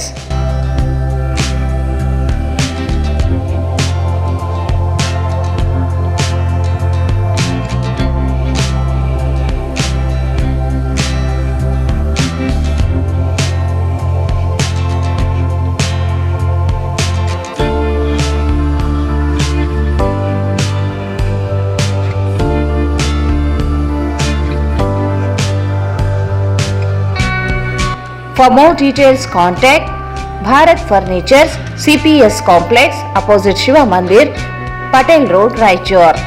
Mobile 9880024095. ಮತ್ತೊಮ್ಮೆ ವಾರ್ತೆಗಳಿಗೆ ಸ್ವಾಗತ. ಜಿಲ್ಲೆಯಲ್ಲಿರುವ police ಠಾಣೆಗಳಲ್ಲಿ ಅಧಿಕಾರಿಗಳು ಸರ್ಕಾರ ಆದೇಶ ಮತ್ತು court ಆದೇಶವನ್ನು ತಿರಸ್ಕರಿಸಿ ಸುಳ್ಳು ದೂರು ಮತ್ತು ತನಿಖೆ ನಡೆಸುತ್ತಿದ್ದು ಭ್ರಷ್ಟ ಅಧಿಕಾರಿಗಳ ವಿರುದ್ಧ ಕ್ರಮ ಆಗ್ರಹಿಸಿ ಜೂನ್ 1ರಿಂದ ಕಮಟೆ ಚಳವಳಿ ನಡೆಸಿ ದೀಪ್ ನಮಸ್ಕಾರ ಮೂಲಕ ಪ್ರತಿಭಟನೆ ನಡೆಸಲಾಗುತ್ತದೆ ಎಂದು ಕರ್ನಾಟಕ ರಾಷ್ಟ್ರೀಯ ಸಮಿತಿ ಪಕ್ಷದ SC/ST ವಿಭಾಗದ ರಾಜ್ಯ ಕಾರ್ಯದರ್ಶಿ ಬಸವಪ್ರಭು ಹೇಳಿದರು. ಜಿಲ್ಲೆಯಲ್ಲಿ ಇರುವ ಪೊಲೀಸ್ ಠಾಣೆಗಳಲ್ಲಿ ಅಧಿಕಾರಿಗಳು ಸರ್ಕಾರ ಆದೇಶ ಮತ್ತು ಕೋರ್ಟ್ ಆದೇಶವನ್ನು ತಿರಸ್ಕರಿಸಿ ಸುಳ್ಳು ದೂರು ಮತ್ತು ತನಿಖೆ ನಡೆಸುತ್ತಿದ್ದು ಭ್ರಷ್ಟ ಅಧಿಕಾರಿಗಳ ವಿರುದ್ಧ ಕ್ರಮಕ್ಕೆ ಆಗ್ರಹಿಸಿ ಜುಲೈ 1ರಂದು ತಮಟೆ ಚಳವಳಿ ನಡೆಸಿ ದೀಡ್ ನಮಸ್ಕಾರ ಮೂಲಕ ಪ್ರತಿಭಟನೆ ನಡೆಸಲಾಗುತ್ತಿದೆ ಎಂದು ಕರ್ನಾಟಕ ರಾಷ್ಟ್ರ ಸಮಿತಿ ಪಕ್ಷದ SC/ST ವಿಭಾಗದ ರಾಜ್ಯ ಕಾರ್ಯದರ್ಶಿ ಬಸವಪ್ರಭು ಹೇಳಿದರು. ಅವರು ಇಂದು ಮಾಧ್ಯಮಗೋಷ್ಠಿಯನ್ನು ಉದ್ದೇಶಿಸಿ ಮಾತನಾಡಿ, ನ್ಯಾಯ ಕೋರಿ ಪೊಲೀಸ್ ಠಾಣೆಗೆ ಬಂದ ಜನಸಾಮಾನ್ಯರಿಗೆ ರಕ್ಷಣೆ ನೀಡಬೇಕಾದ ಅಧಿಕಾರಿಗಳು ಇಂದು ಭಕ್ಷಕರಾಗಿದ್ದಾರೆ. ನ್ಯಾಯ ಕೇಳಲು ಬಂದವರ ದೂರು ದಾಖಲಿಸಿಕೊಳ್ಳಲು ಅಧಿಕಾರಿಗಳು ಹಿಂದೆ ಮುಂದೆ ನೋಡುತ್ತಿದ್ದಾರೆ. ಆದರೆ ಸುಳ್ಳು ದೂರು ನೀಡಲು ಬಂದವರಿಂದ ತಕ್ಷಣವೇ ದೂರು ದಾಖಲಿಸಿಕೊಳ್ಳುತ್ತಿದ್ದಾರೆ. ಇದರಿಂದ ಜನಸಾಮಾನ್ಯರಿಗೆ ರಕ್ಷಣೆ ಇಲ್ಲದಂತಾಗಿದೆ. ಜಾತಿ ಮತ್ತು ರಾಜಕೀಯ ಮುಖಂಡರುಗಳು ಬೆಂಬಲವಾಗಿದ್ದು, ಇದರಿಂದ ನ್ಯಾಯ ಕೇಳಲು ಬಂದವರಿಗೆ ದೂರು ಪಡೆಯದೆ ಸುಳ್ಳು ದೂರುಗಳನ್ನು ದಾಖಲು ಮಾಡುತ್ತಿದ್ದಾರೆ. ಇದರಿಂದ ನ್ಯಾಯದಿಂದ ಇರುವವರಿಗೆ ನಿರಪರಾಧಿಗಳಿಗೆ ಶಿಕ್ಷೆಯಾಗುತ್ತಿದೆ. ಇತ್ತೀಚೆಗೆ ನಿರಪರಾಧಿಗಳಿಗೆ ಶಿಕ್ಷೆಗಳಾಗಿರುವ ವರದಿಗಳು ಬಹಿರಂಗವಾಗಿವೆ ಎಂದರು. ಮಾನ್ವಿ ಗ್ರಾಮೀಣ, ಮಾರ್ಕೆಟ್ ಯಾರ್ಡ್, ಸಿಂಧನೂರು, ಲಿಂಗಸಗೂರು, ದೇದುರ್ಗ ಸೇರಿದಂತೆ ಸಾಕಷ್ಟು ಪೊಲೀಸ್ ಠಾಣೆಯಲ್ಲಿ ಅಮಾಯಕರ ವಿರುದ್ಧ ಸುಳ್ಳು ದೂರುಗಳು ದಾಖಲಾಗಿವೆ ಎಂದರು. ಈ ಹಿನ್ನೆಲೆಯಲ್ಲಿ ಸುಳ್ಳು ದೂರುಗಳು ಭ್ರಷ್ಟ ಅಧಿಕಾರಿಗಳ ವಿರುದ್ಧ ಕ್ರಮಕ್ಕೆ ಆಗ್ರಹಿಸಿ ಜುಲೈ 1ರಂದು ಬೆಳಗ್ಗೆ 10 ಗಂಟೆಗೆ ನಗರದ ಗಂಜ್ ವೃತ್ತದಿಂದ ಜಿಲ್ಲಾ ಪೊಲೀಸ್ ವರಿಷ್ಠಾಧಿಕಾರಿ ಕಚೇರಿವರೆಗೆ ನಮಸ್ಕಾರ ಮಾಡುವ ಮೂಲಕ ಪ್ರತಿಭಟನೆ ನಡೆಸಲಾಗುತ್ತದೆ ಎಂದರು. ಸರ್, ಇಲ್ಲಿ ಈಗ ಪೊಲೀಸರು ಇತ್ತೀಚೆಗೆ ನಾವು ಬಹಳಷ್ಟು ನೋಡ್ತಾ ಇದ್ದೀವಿ, ಫೇಕ್ ಕೇಸ್ಗಳನ್ನ ದಾಖಲೆ ಮಾಡ್ತಿದ್ದಾರೆ. ಮತ್ತೆ ಫೇಕ್ ಕೇಸ್ಗಳನ್ನ ಎಲ್ಲ ಇದು ಮಾಡಿಕೊಂಡು ಅದ್ರ ಚಾರ್ಜ್ ಶೀಟ್ ಅನ್ನು ಸಾಬೀತು ಮಾಡ್ತಿದ್ದಾರೆ. ಆದ್ರೆ ಈಗ ಅವೆಲ್ಲ ತಪ್ಪು. ಅದಕ್ಕೆ ಅಲ್ಲಿ ಕೇಸ್ಗಳೇ ಅಲ್ಲಿ ಆಗಿಲ್ಲ, ಏನು ಘಟನೆಗಳು ಆಗ್ಲಾರ್ದಂತ ಇದಕ್ಕೆ ಚಾರ್ಜ್ ಶೀಟ್ಗಳು ಹಾಕಿ ಫೇಕ್ ಕೇಸ್ ರಿಜಿಸ್ಟರ್ ಮಾಡ್ತಿದ್ದಾರೆ. ಮತ್ತೆ ಪ್ರಭಾವಿಗಳಿಂದ ಏನೋ ಒಂದು ಇದರಿಂದ ಅವ್ರು ಮಾಡ್ತಿರ್ಬೋದು. ಮತ್ತೆ ನಾವು ಕೇಸ್ ಮಾಡಕ್ ಹೋದ್ರೆ ನಮ್ ಕೇಸ್ ನಾವು ತಗೊಳಕ್ಕೆ ಒಂದು ವಾರ 15 ದಿನದ ನಮಗೆ ಕಾಡಿಸ್ತಾರೆ. ಅದಕ್ಕೆ ನಾವು ನಮಸ್ಕಾರ ಕಾರ್ಯಕ್ರಮನ ನಾವು ಅನ್ಕೋತಾ ಇದೀವಿ. ನಮ್ಮ ಕೇಂದ್ರ ಪಕ್ಷದಿಂದ ನಮ್ಮ ರಾಜ್ಯ ಕಮಿಟಿ ಮತ್ತೆ ನಾವು ಎಲ್ಲರೂ ಸೇರಿ ಈ ಇದು 1ನೇ ತಾರೀಕು ಜುಲೈ 1ನೇ ತಾರೀಕಿಗೆ ನಾವು ನಮಸ್ಕಾರ ಕಾರ್ಯಕ್ರಮನ ಮಾಡ್ಬೇಕು ಅಂತ ಹೇಳಿ ನಾವು ಅನ್ಕೊಂಡಿದ್ದೀವಿ. ಭ್ರಷ್ಟ ಪೊಲೀಸರ ವಿರುದ್ಧ ಮತ್ತೆ ಅಧಿಕಾರಿಗಳು, ಭ್ರಷ್ಟ ಅಧಿಕಾರಿಗಳ ವಿರುದ್ಧ ನಾವು ಇದನ್ನ ಕಾರ್ಯಕ್ರಮನ ಅನ್ಕೊಂಡಿದ್ದೀವಿ. ಇದ್ರ ಬಗ್ಗೆ ವಿಸ್ತಾರವಾಗಿ ಐಕುಮಾರ್ ಸರ್ ಮತ್ತೆ ಹೊಸಬ್ರು ಮಾತಾಡ್ತಾರೆ. ರಾಜ್ಯ SC ಕಾರ್ಯದರ್ಶಿಯಾಗಿ ಕಾರ್ಯನಿರ್ವಹಿಸ್ತಾ ಇದ್ದೀವಿ ನಮ್ಮ ಪಕ್ಷದಲ್ಲಿ. ಇವತ್ತಿನ ವಿಷಯ ಏನಪ್ಪಾ ಅಂತಂದ್ರೆ ಸರ್, ರಾಯಚೂರು ಜಿಲ್ಲೆಯಾದ್ಯಂತ ಅಮಾಯಕರ ಮೇಲೆ ಸುಳ್ಳು ಕೇಸು ದಾಖಲಿಸಿ ಮತ್ತೆ ಸುಳ್ಳು ಚಾರ್ಜ್ ಶೀಟ್ ಅನ್ನು ಕೂಡ ದಾಖಲಿಸಿ ಅಮಾಯಕರನ್ನ ಇವತ್ತು ಜೈಲಿಗೆ ಕಳಿಸುವಂತ ಕೆಲಸ ಭ್ರಷ್ಟ ಪೊಲೀಸ್ ಅಧಿಕಾರಿಗಳು ಜೊತೆ ಸೇರಿ ಮಾಡ್ತಾ ಇದ್ದಾರೆ. ಯಾಕೆ ಈ ವಿಷಯನ ನಾವು ಪತ್ರಿಕಾ ಮಾಧ್ಯಮದಲ್ಲಿ ಇವತ್ತು ಪತ್ರಿಕಾಗೋಷ್ಠಿ ಮಾಡ್ತಿದೀವಪ್ಪ ಅಂತಂದ್ರೆ, ಉದಾಹರಣೆಗೆ ಮಾರ್ಚ್ 11ನೇ ತಾರೀಕು ನಾವು ತಾಲೂಕು ಪಂಚಾಯಿತಿಯಲ್ಲಿ ಹೋದಂತ ಒಂದು ಘಟನೆ, ಅರೋಲಿ ಗ್ರಾಮ ಪಂಚಾಯಿತಿ ವಿಚಾರವಾಗಿ ಮಾರ್ಚ್ 11ನೇ ತಾರೀಕು ತಾಲೂಕು ಪಂಚಾಯತ್ ಮಾನ್ವಿಯಲ್ಲಿ ಆ ಸಮಸ್ಯೆಗಳ ಬಗ್ಗೆ ಕೇಳಲು ಹೋದಾಗ ಒಂದು 5 ಜನ ನಮ್ಮ ಪಕ್ಷದ ಕಾರ್ಯಕರ್ತರ ಮೇಲೆ ಮತ್ತೆ ರಾಮಸ್ವಾಮಿ ಅವರ ಮೇಲೆ ಅಲ್ಲೇ ಆಯ್ತು. ಅವತ್ತಿನ ದಿವಸ ರಾಮಸ್ವಾಮಿ ಅವರ ಮೇಲೆ ಆ ವಿಚಾರನ ನಾವು ಅವತ್ತಿನ ದಿವಸನೇ ಪೊಲೀಸ್ ಸ್ಟೇಷನ್ಗೆ ನಾವು ಕೇಸ್ ದಾಖಲು ಮಾಡಕ್ ಹೋಗ್ತೀವಿ. ಆದ್ರೆ 2 ದಿವಸ ವಿಳಂಬ ಮಾಡ್ತಾರೆ ಪೊಲೀಸರು. ಇದು ಗಮನಿಸಿ ಸರ್, 2 ದಿವಸ ವಿಳಂಬ ಮಾಡ್ತಾರೆ. ಆಮೇಲೆ ತದನಂತರ ನಾವು 12ನೇ ತಾರೀಕು SP ಅವರು ಗಮನಕ್ಕೆ ತಂದಾಗ ಮತ್ತೆ 13ನೇ ತಾರೀಕು ಕೇಸ್ ದಾಖಲಿಸ್ಕೊಳ್ತಾರೆ. ಅವತ್ತಿನ ದಿವಸನೇ ವಿರುದ್ಧದಾರರು ಸುಳ್ಳು ದೂರು ಕೊಟ್ಟರೆ ಇಮಿಡಿಯೇಟ್ ಆಗಿ ಯಾವುದೇ ಒಂದು ದಿವಸನೂ ಅವರು ಲೇಟ್ ಮಾಡಿದ್ರೆ ಸುಳ್ಳು ದೂರು ಬಂದಿದ್ದಾರೆ ಬೇಗ ಮಾಡ್ತಾರೆ. ಆದ್ರೆ ನಿಜವಾದ ದೂರನ್ನ ಅವರು ತಗೊಳ್ಳಲ್ಲ. ಇದೇ ಒಂದು ಉದಾಹರಣೆ ಸರ್. ಆಮೇಲೆ ಇವತ್ತು ಸುಳ್ಳು ದೂರು ದಾಖಲು ಮಾಡೋದ್ರಿಂದ ಎಷ್ಟೋ ಜನ ಅಮಾಯಕರು ಜೈಲಿನಲ್ಲಿ ಕೊಡ್ತಾ ಇದ್ದಾರೆ. ಇದು ಬಹಳಷ್ಟು ಉದಾಹರಣೆಗಳಿವೆ. ನಾನು ಮೊದಲ ಒಂದು ಪತ್ರಿಕೆಯಲ್ಲಿ ಓದಿದ್ದೀನಿ. ಸುಳ್ಳು ದಾಖಲಿಸಿ ಜೈಲಿಗೆ ಏನು ಹೋಗುತ್ತಾರೆ ಅಮಾಯಕರು, ಅವರು 900 ಜನ ಸತ್ತಿದ್ದಾರೆ. ಅವರು ಜೀವ ಕಳ್ಕೊಂಡಿದ್ದಾರೆ, ಆತ್ಮಹತ್ಯೆ ಮಾಡ್ಕೊಂಡಿದ್ದಾರೆ. ಈ ಒಂದು ಪತ್ರಿಕೆಯಲ್ಲಿ ಕೂಡ ನಾನು ಓದಿದ್ದೀನಿ. ಹಾಗಾಗಿ ದಯವಿಟ್ಟು ನಮ್ಮ ಉದ್ದೇಶ ಏನಿಲ್ಲ, ಸುಳ್ಳು ದೂರನ್ನ ತಗೋಬಾರ್ದು ಅಂತ ನಾನು ಹೇಳ್ತೀನಿ. ಬಟ್ ನಾವು ಕೇಳ್ತೀವಿ ಪೊಲೀಸರಿಗೆ, ಯಾಕೆ ಸರ್ ನೀವು ಸುಳ್ಳು ದೂರ ತಗೋತೀರಿ ಇಲ್ಲ, ದೂರಿಗೆ ಪ್ರತಿ ದೂರು ಇರುತ್ತೆ ಅಂತ ಹೇಳ್ತಾರೆ. ದೂರಿಗೆ ಪ್ರತಿ ದೂರು ಇರಲಿ ಸರ್. ನೀವು ಪೊಲೀಸ್ ಅಧಿಕಾರಿ ಅಂದ್ರೆ ನಿಮಗೆ ಗೊತ್ತಿರುತ್ತೆ ಯಾವ ದೂರು ತಗೋಬೇಕು, ಯಾವ ದೂರು ತಗೋಬಾರ್ದು ಅಂತ. ಅಮಾಯಕರ ಮೇಲೆ ಸುಮ್ಮನೆ ದೂರ ತಗೋಬೇಡಿ ಅನ್ನೋ ವಿಚಾರ ನಾವು ಸ್ಪಷ್ಟವಾಗಿ ಹೇಳ್ತಾ ಇದ್ದೀವಿ. ಆದ್ರೆ ಅವ್ರ ಕೆಲಸ ಅವ್ರು ಬಿಡ್ತಾರಲ್ಲ. ಅವರು ಬರೇ ನಮ್ಮ ಮಟ್ಟಿಗೆ ಅವರು ಠಾಣೆ ಅವರೊಂದು ವ್ಯವಹಾರ ಅಡ್ಡ ಆಗ್ತಿದೆ. ಎಷ್ಟೋ ಜನ ಬ್ರೋಕರ್ಸ್ಗಳು ಪೊಲೀಸ್ ಸ್ಟೇಷನ್ ಅಲ್ಲಿ ಇರ್ತಾರೆ ಇವತ್ತಿನ ದಿವಸ. ಹಾಗಾಗಿ ನಾವು ಜುಲೈ 1ನೇ ತಾರೀಕು ಭ್ರಷ್ಟ ಪೊಲೀಸ್ ಅಧಿಕಾರಿಗಳ ವಿರುದ್ಧ ಗಂಜ್ ಸರ್ಕಲ್ನಿಂದ SP ಕಚೇರಿವರೆಗೆ ನಮಸ್ಕಾರ ಕಾರ್ಯಕ್ರಮವನ್ನ ಹಮ್ಮಿಕೊಂಡಿದ್ದೀವಿ. ದಯವಿಟ್ಟು ಈ ಪತ್ರಿಕಾ ಮಾಧ್ಯಮದವರು ಈ ಸುದ್ದಿಯನ್ನ ಅತಿ ಹೆಚ್ಚಾಗಿ ಪ್ರಕಟಿಸಬೇಕಂತ ಕೇಳ್ಕೊತಿದ್ದೀನಿ. ಈ ಸಂದರ್ಭದಲ್ಲಿ ರವಿಕುಮಾರ್, ಇಮಾಮ್ ಸಾಬ್, ವಿಜಯ್ ಕುಮಾರ್ ಪೋಳ, ಹುಸೇನ್ ಬಾಷಾ, ಆಂಜನೇಯ ಸೇರಿದಂತೆ ಅನೇಕರಿದ್ದರು.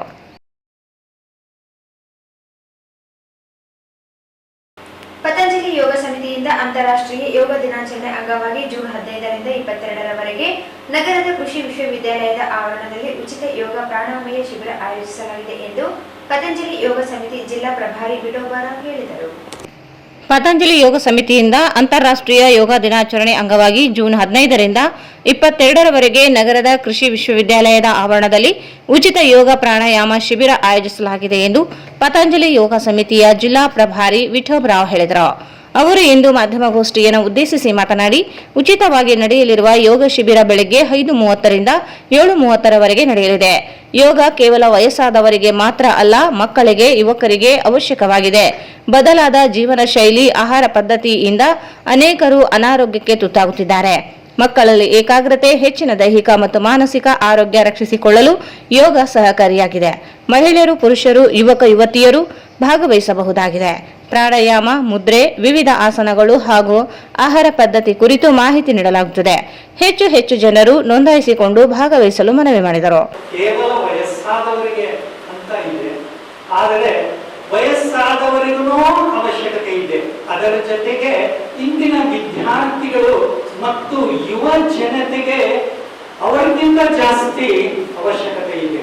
ವಿದ್ಯಾರ್ಥಿಗಳಿಗೆ ಹೇಗೆ ಅನುಕೂಲ ಅಂತಂದ್ರೆ ಅವರು ಬೆಳೆಯುವ ವಯಸ್ಸಿರ್ತದೆ, ಬೆಳಿಲಿಕ್ಕೆ ಸಹಾಯ ಆಗ್ತದೆ.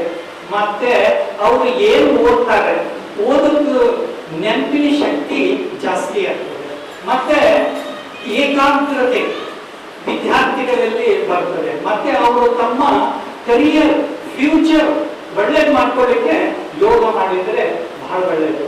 ಹಾಗೆ ಯುವ ಜನತೆ ಅವರಿಗೆ ಹೇಗೆ ಅವಶ್ಯಕತೆ ಅಂತಂದ್ರೆ, ಸರ್ವೇ ಸಾಮಾನ್ಯ ನಾವು ತಾವೆಲ್ಲ ನೋಡಿದ್ದೀರಿ, ಮೊದಲೆಲ್ಲ ಹಾರ್ಟ್ ಅಟ್ಯಾಕ್ ಆಗೋದು ಕೇವಲ ವಯಸ್ಸಾದವರಿಗೆ ಅಷ್ಟೇ ಆಗ್ತಿತ್ತು. ಆದರೆ ಈಗಿನ ಯುವ ಜನತೆಗೆ ಅಂದರೆ ಸಣ್ಣ ವಯಸ್ಸಿನಲ್ಲಿ, ನಡು ವಯಸ್ಸಿನಲ್ಲಿ ಹಾರ್ಟ್ ಅಟ್ಯಾಕ್ ಆಗಿ ತೀರ್ಕೊಳ್ತಿದ್ದಾರೆ.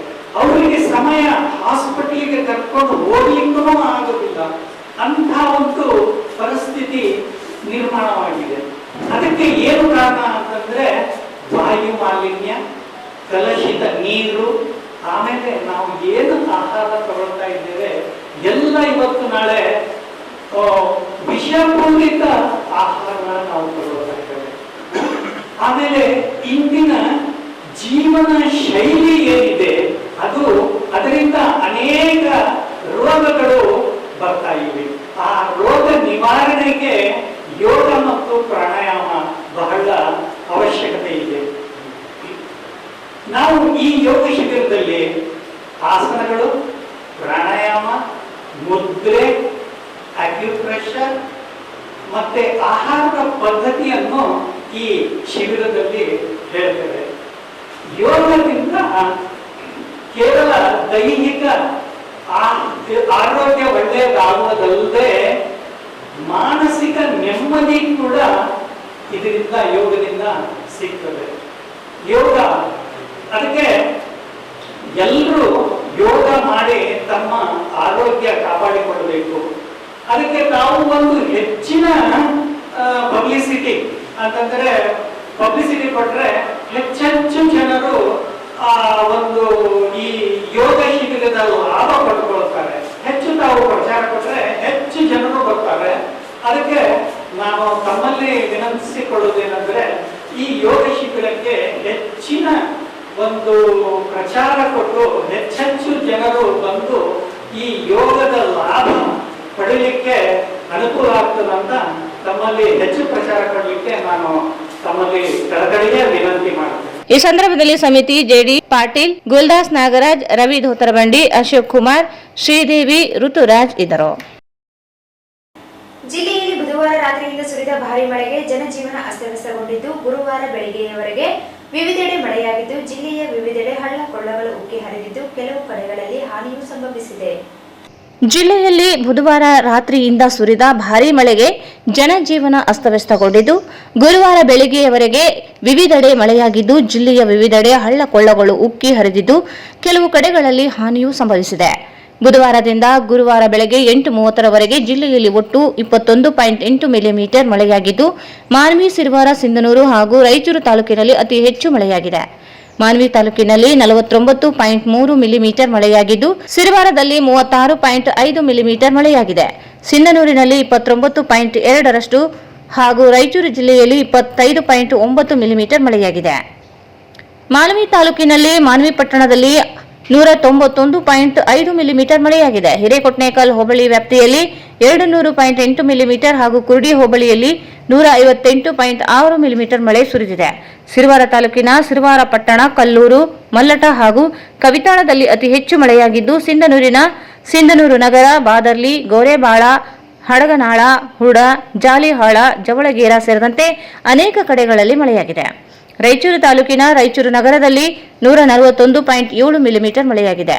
ಚಂದ್ರಬಂಡ, ಗಿಲೆಸ್ಗೂರು, ದೇವಸ್ಗೂರು, ಕಲ್ಮಾಲ, ಯರಗೇರ ಹೋಬಳಿಗಳಲ್ಲಿ ಅತಿ ಹೆಚ್ಚಿನ ಗುಡುಗು ಸಿಡಿಲು ಸಹಿತ ಮಳೆಯಾಗಿದೆ. ರಾಯಚೂರು ನಗರದ ಆಶಾಪುರ ಮೋರಿಯ ಹತ್ತಿರ ಮಳೆಯಿಂದ ರಸ್ತೆಯ ಮೇಲೆಲ್ಲ ನೀರು ನಿಂತು ಕೆರೆಯಂತಾಗಿತ್ತು. ಸಿಂಧನೂರು ತಾಲೂಕಿನ ಕೆ-ದುರ್ಗಾ ಕ್ಯಾಂಪ್ ಬಳಿ ಇರುವ ಹಳ್ಳ ಸಂಪೂರ್ಣ ತುಂಬಿ ಹರಿಯುತ್ತಿದ್ದು, ಸೇತುವೆ ಸಂಪೂರ್ಣ ಮುಳುಗಿ ಹೋಗಿದೆ. ತುಂಬಿದ ಸೇತುವೆಯ ಮೇಲೆ ಜನರು ತಮ್ಮ ಜೀವನವನ್ನು ಕೈಯಲ್ಲಿ ಹಿಡಿದು ದಾಟುವಂತಹ ಪರಿಸ್ಥಿತಿ ನಿರ್ಮಾಣವಾಗಿದೆ. ಸಿಂಧನೂರು ತಾಲೂಕಿನ ಹುಡ ಗ್ರಾಮದಲ್ಲಿ ಬಿರುಗಾಳಿ ಸಹಿತ ಮಳೆಗೆ 10 ಎಕರೆ ದಾಳಿಂಬೆ ಬೆಳೆ ಸಂಪೂರ್ಣವಾಗಿ ಕೊಚ್ಚಿ ಹೋಗಿದೆ. ಮಳೆಯ ಕಾರಣದಿಂದ ದಾಳಿಂಬೆ ಬೆಳೆ ಸಂಪೂರ್ಣವಾಗಿ ನೆಲಕಚ್ಚಿದ್ದು, ಬಿಸಿಲನ್ನು ನಿಯಂತ್ರಿಸಲು ಹಾಕಿದ್ದ ಪಾಲಿ ಹೌಸ್ ಕೂಡ ಭಾರೀ ಬಿರುಗಾಳಿಗೆ ನೆಲಕ್ಕುರುಳಿದೆ. ರಾಯಚೂರು ಸಿಂಧನೂರು ರಾಜ್ಯ ಹೆದ್ದಾರಿಯ ಮಾನ್ವಿ ಪಟ್ಟಣದ ಹೊರವಲಯದ ಹಳ್ಳ ತುಂಬಿ ಹರಿಯುತ್ತಿದ್ದು, ಸಂಚಾರದಲ್ಲಿ ವ್ಯತ್ಯಯ ಉಂಟಾಗಿದೆ. ಮಾನ್ವಿ ಪಟ್ಟಣದ ಹೊರವಲಯದ ಬಾಶುಮಿಯಾ ಡಿಗ್ರಿ ಕಾಲೇಜು ಬಳಿಯ ಹಿರೇಹಳ್ಳ ರಭಸವಾಗಿ ಹರಿಯುತ್ತಿದೆ. ರಾಜ್ಯದ ಹೆದ್ದಾರಿಯಿಂದ ಈ ಮಾರ್ಗದಲ್ಲಿ ಹಳ್ಳದ ನೀರು ಬರುತ್ತಿರುವುದರಿಂದ ವಾಹನಗಳು ಓಡಾಡುವುದಕ್ಕೆ ಕಷ್ಟಕರವಾಗಿದೆ. ಗಂಟೆಗಟ್ಟಲೆ ಸಂಚಾರಕ್ಕೆ ಅಡ್ಡಿಯಾಗಿ ವಾಹನಗಳು ರಸ್ತೆ ಪಕ್ಕದಲ್ಲಿಯೇ ನಿಂತುಕೊಂಡಿದ್ದವು. ಇದರಿಂದ ಸಾರ್ವಜನಿಕರು ಪರದಾಡುವಂತಾಯಿತು. ಮಾನ್ವಿ ಪಟ್ಟಣದ ಬಾಶುಮಿಯಾ ಕಾಲೇಜು ಹತ್ತಿರ ಹಳ್ಳದ ಬಳಿ ಬ್ರಿಡ್ಜ್ ಕಾಮಗಾರಿ ನಡೆಯುತ್ತಿದೆ. ಹಾಗೆ ಪಟ್ಟಣದ ಸರ್ಕಾರಿ ಪದವಿ ಕಾಲೇಜು ಹತ್ತಿರ ಮಳೆ ನೀರಿಗೆ ಬಸ್ ರಸ್ತೆ ದಾಟದೆ ನಿಂತು 2-3 ಗಂಟೆ ಸಂಚಾರ ಅಸ್ತವ್ಯಸ್ತವಾಗಿತ್ತು. ಬಳಿಕ ಜೆಸಿಬಿ ಬಂದು ಬಸ್ ತೆರವುಗೊಳಿಸಿದ್ದು ಸಂಚಾರ ಸುಗಮವಾಗಿದೆ.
ನಗರದ 35 ವಾರ್ಡ್ಗಳಲ್ಲಿ ಬೀದಿ ನಾಯಿಗಳ ಹಾವಳಿ ಹೆಚ್ಚಾಗಿದ್ದು, ಸಾರ್ವಜನಿಕರ ಮೇಲೆ ದಾಳಿ ಮಾಡುತ್ತಿದ್ದು, ಬೀದಿ ನಾಯಿಗಳನ್ನು ಹಾವಳಿ ನಿಯಂತ್ರಿಸಲು ಮಹಾನಗರ ಪಾಲಿಕೆ ಸೂಚಿಸಬೇಕು ಎಂದು ಕರ್ನಾಟಕ ರಾಷ್ಟ್ರ ಆಡಳಿತ ಸ್ವಾಭಿಮಾನಿ ಬಣ ವತಿಯಿಂದ ಜಿಲ್ಲಾಧಿಕಾರಿ ಸ್ಥಾನಿಕ ಅಧಿಕಾರಿಗಳಿಗೆ ಮನವಿ ಸಲ್ಲಿಸಲಾಯಿತು. ನಗರದ 35 ವಾರ್ಡುಗಳಲ್ಲಿ ಬೀದಿ ನಾಯಿಗಳ ಹಾವಳಿ ಹೆಚ್ಚಾಗಿದ್ದು, ಸಾರ್ವಜನಿಕರ ಮೇಲೆ ದಾಳಿ ಮಾಡುತ್ತಿವೆ. ಬೀದಿ ನಾಯಿಗಳು ಹಾವಳಿ ನಿಯಂತ್ರಿಸಲು ಮಹಾನಗರ ಪಾಲಿಕೆಗೆ ಸೂಚಿಸಬೇಕು ಎಂದು ಕರ್ನಾಟಕ ರಕ್ಷಣಾ ವೇದಿಕೆ ಸ್ವಾಭಿಮಾನಿ ಬಣ ವತಿಯಿಂದ ಜಿಲ್ಲಾಧಿಕಾರಿ ಸ್ಥಾನಿಕ ಅಧಿಕಾರಿಗೆ ಮನವಿ ಸಲ್ಲಿಸಿದರು. ಬೀದಿ ನಾಯಿಗಳ ಹಾವಳಿ ಹೆಚ್ಚಾಗಿದೆ. ನಗರದಲ್ಲಿ ಸಾರ್ವಜನಿಕರಿಗೆ, ಶಾಲೆಗೆ ತೆರಳುವ ಮಕ್ಕಳಿಗೆ ಮತ್ತು ವಯೋವೃದ್ಧರ ಮೇಲೆ ದಾಳಿ ನಡೆಸಿವೆ. ನಗರದ 35 ವಾರ್ಡುಗಳಲ್ಲಿ ಬೀದಿ ನಾಯಿಗಳು ಸಂಖ್ಯೆ ಹೆಚ್ಚಾಗಿವೆ. ಪ್ರತಿದಿನ ದಾಳಿಗಳು ನಡೆಯುತ್ತಿವೆ. ಇದರಿಂದ ಮಕ್ಕಳು ಸಾವನ್ನಪ್ಪಿದ್ದಾರೆ ಎಂದು ದೂರಿದರು. ಮಹಾನಗರ ಪಾಲಿಕೆ ಆರೋಗ್ಯ ಮತ್ತು ಕುಟುಂಬ ಕಲ್ಯಾಣ ಇಲಾಖೆಗೆ ದೂರು ನೀಡಲಾಗಿದೆ. ಈ ಬಗ್ಗೆ ಯಾವುದೇ ಕ್ರಮ ಕೈಗೊಂಡಿಲ್ಲ ಎಂದರು. ಕಳೆದ 4-5 ದಿನಗಳ ಹಿಂದೆ ಬೀದಿ ನಾಯಿ ದಾಳಿಯಿಂದ 15ಕ್ಕೂ ಅಧಿಕ ಮಕ್ಕಳು, ಮಹಿಳೆಯರು, ವೃದ್ಧರು ಗಾಯಗೊಂಡು ಆಸ್ಪತ್ರೆಯಲ್ಲಿ ಚಿಕಿತ್ಸೆ ಪಡೆಯುತ್ತಿದ್ದಾರೆ. ಕೂಡಲೇ ಎಚ್ಚೆತ್ತುಕೊಂಡು ಸಂಬಂಧಿಸಿದ ಮಹಾನಗರ ಪಾಲಿಕೆ ಹಾಗೂ ಜಿಲ್ಲಾ ಆರೋಗ್ಯ ಮತ್ತು ಕುಟುಂಬ ಕಲ್ಯಾಣ ಇಲಾಖೆಗೆ ಇವರಿಗೆ ಸೂಕ್ತ ನಿರ್ದೇಶನ ನೀಡಿ ಬೀದಿ ನಾಯಿಗಳನ್ನು ನಿಯಂತ್ರಣ ಮಾಡಬೇಕೆಂದು ಒತ್ತಾಯಿಸಿದರು. ಈ ಸಂದರ್ಭದಲ್ಲಿ ಜಿಲ್ಲಾಧ್ಯಕ್ಷ ಖಲೀಲ್ ಪಾಷಾ, ಖಾಸಿಂ ಸಾಬ್, ತಾಹಿರ್ ಪಾಷಾ, ಹಬೀಬ್ ಬಾಯ್, ಮುನ್ನಾ, ಈರಣ್ಣ, ಪಾಂಡುರಂಗ, ಬಡೆಪ್ಪ ಸೇರಿದಂತೆ ಅನೇಕರಿದ್ದರು. ಕೊನೆಯಲ್ಲಿ ಮತ್ತೊಮ್ಮೆ ಮುಖ್ಯಾಂಶಗಳು.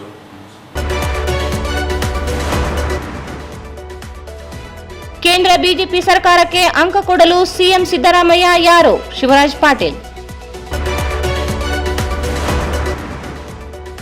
ಬಾಲಕಾರ್ಮಿಕ ವಿರೋಧಿ ದಿನಾಚರಣೆ, ಪ್ರತಿ ಮಗುವಿಗೆ ಶಿಕ್ಷಣ ಒದಗಿಸುವುದು ಸಂವಿಧಾನಬದ್ಧ ಕರ್ತವ್ಯ. ಎಚ್ಎಸ್ ಸಾತ್ವಿಕ್. ಖಾಸಗಿ ಶಾಲಾ ಕಾಲೇಜುಗಳಿಂದ ಡೊನೇಷನ್ ವಸೂಲಿ ಕ್ರಮ ಕೈಗೊಳ್ಳಲು ದಲಿತ ವಿದ್ಯಾರ್ಥಿ ಪರಿಷತ್ ಆಗ್ರಹ. ಸುಳ್ಳು ದೂರು ದಾಖಲಿಸುವ ಪೊಲೀಸ್ ಅಧಿಕಾರಿಗಳ ವಿರುದ್ಧ ಕ್ರಮಕ್ಕೆ ಆಗ್ರಹಿಸಿ ಜುಲೈ 1ರಂದು ತಮಟೆ ಚಳವಳಿ ದೀಡ್ ನಮಸ್ಕಾರ ಬಸವಪ್ರಭು. ಪತಂಜಲಿ ಯೋಗ ಸಮಿತಿಯಿಂದ ಜೂನ್ 15ರಿಂದ 22ರವರೆಗೆ ಉಚಿತ ಯೋಗ ಪ್ರಾಣಾಯಾಮ ಶಿಬಿರ ವಿಠೋಬರಾವ್. ಜಿಲ್ಲೆಯಲ್ಲಿ ಭಾರೀ ಮಳೆ, ಮುಳುಗಿದ ಸೇತುವೆಗಳು. ಜಿಲ್ಲೆಯಲ್ಲಿ 21.8 ಮಿಲಿಮೀಟರ್ ಮಳೆ. ಮತ್ತು ಬೀದಿ ನಾಯಿಗಳ ನಿಯಂತ್ರಣಕ್ಕೆ ಒತ್ತಾಯಿಸಿ ಮನವಿ. ವಾರ್ತೆಗಳನ್ನು ಪ್ರಾಯಿಸಿದವರು ಶ್ರೀ ರಾಘವೇಂದ್ರ ಘೀ, ಶ್ರೀ ರಾಘವೇಂದ್ರ ತುಪ್ಪ, SAK ಕನ್ವೆನ್ಷನ್ ಹಾಲ್.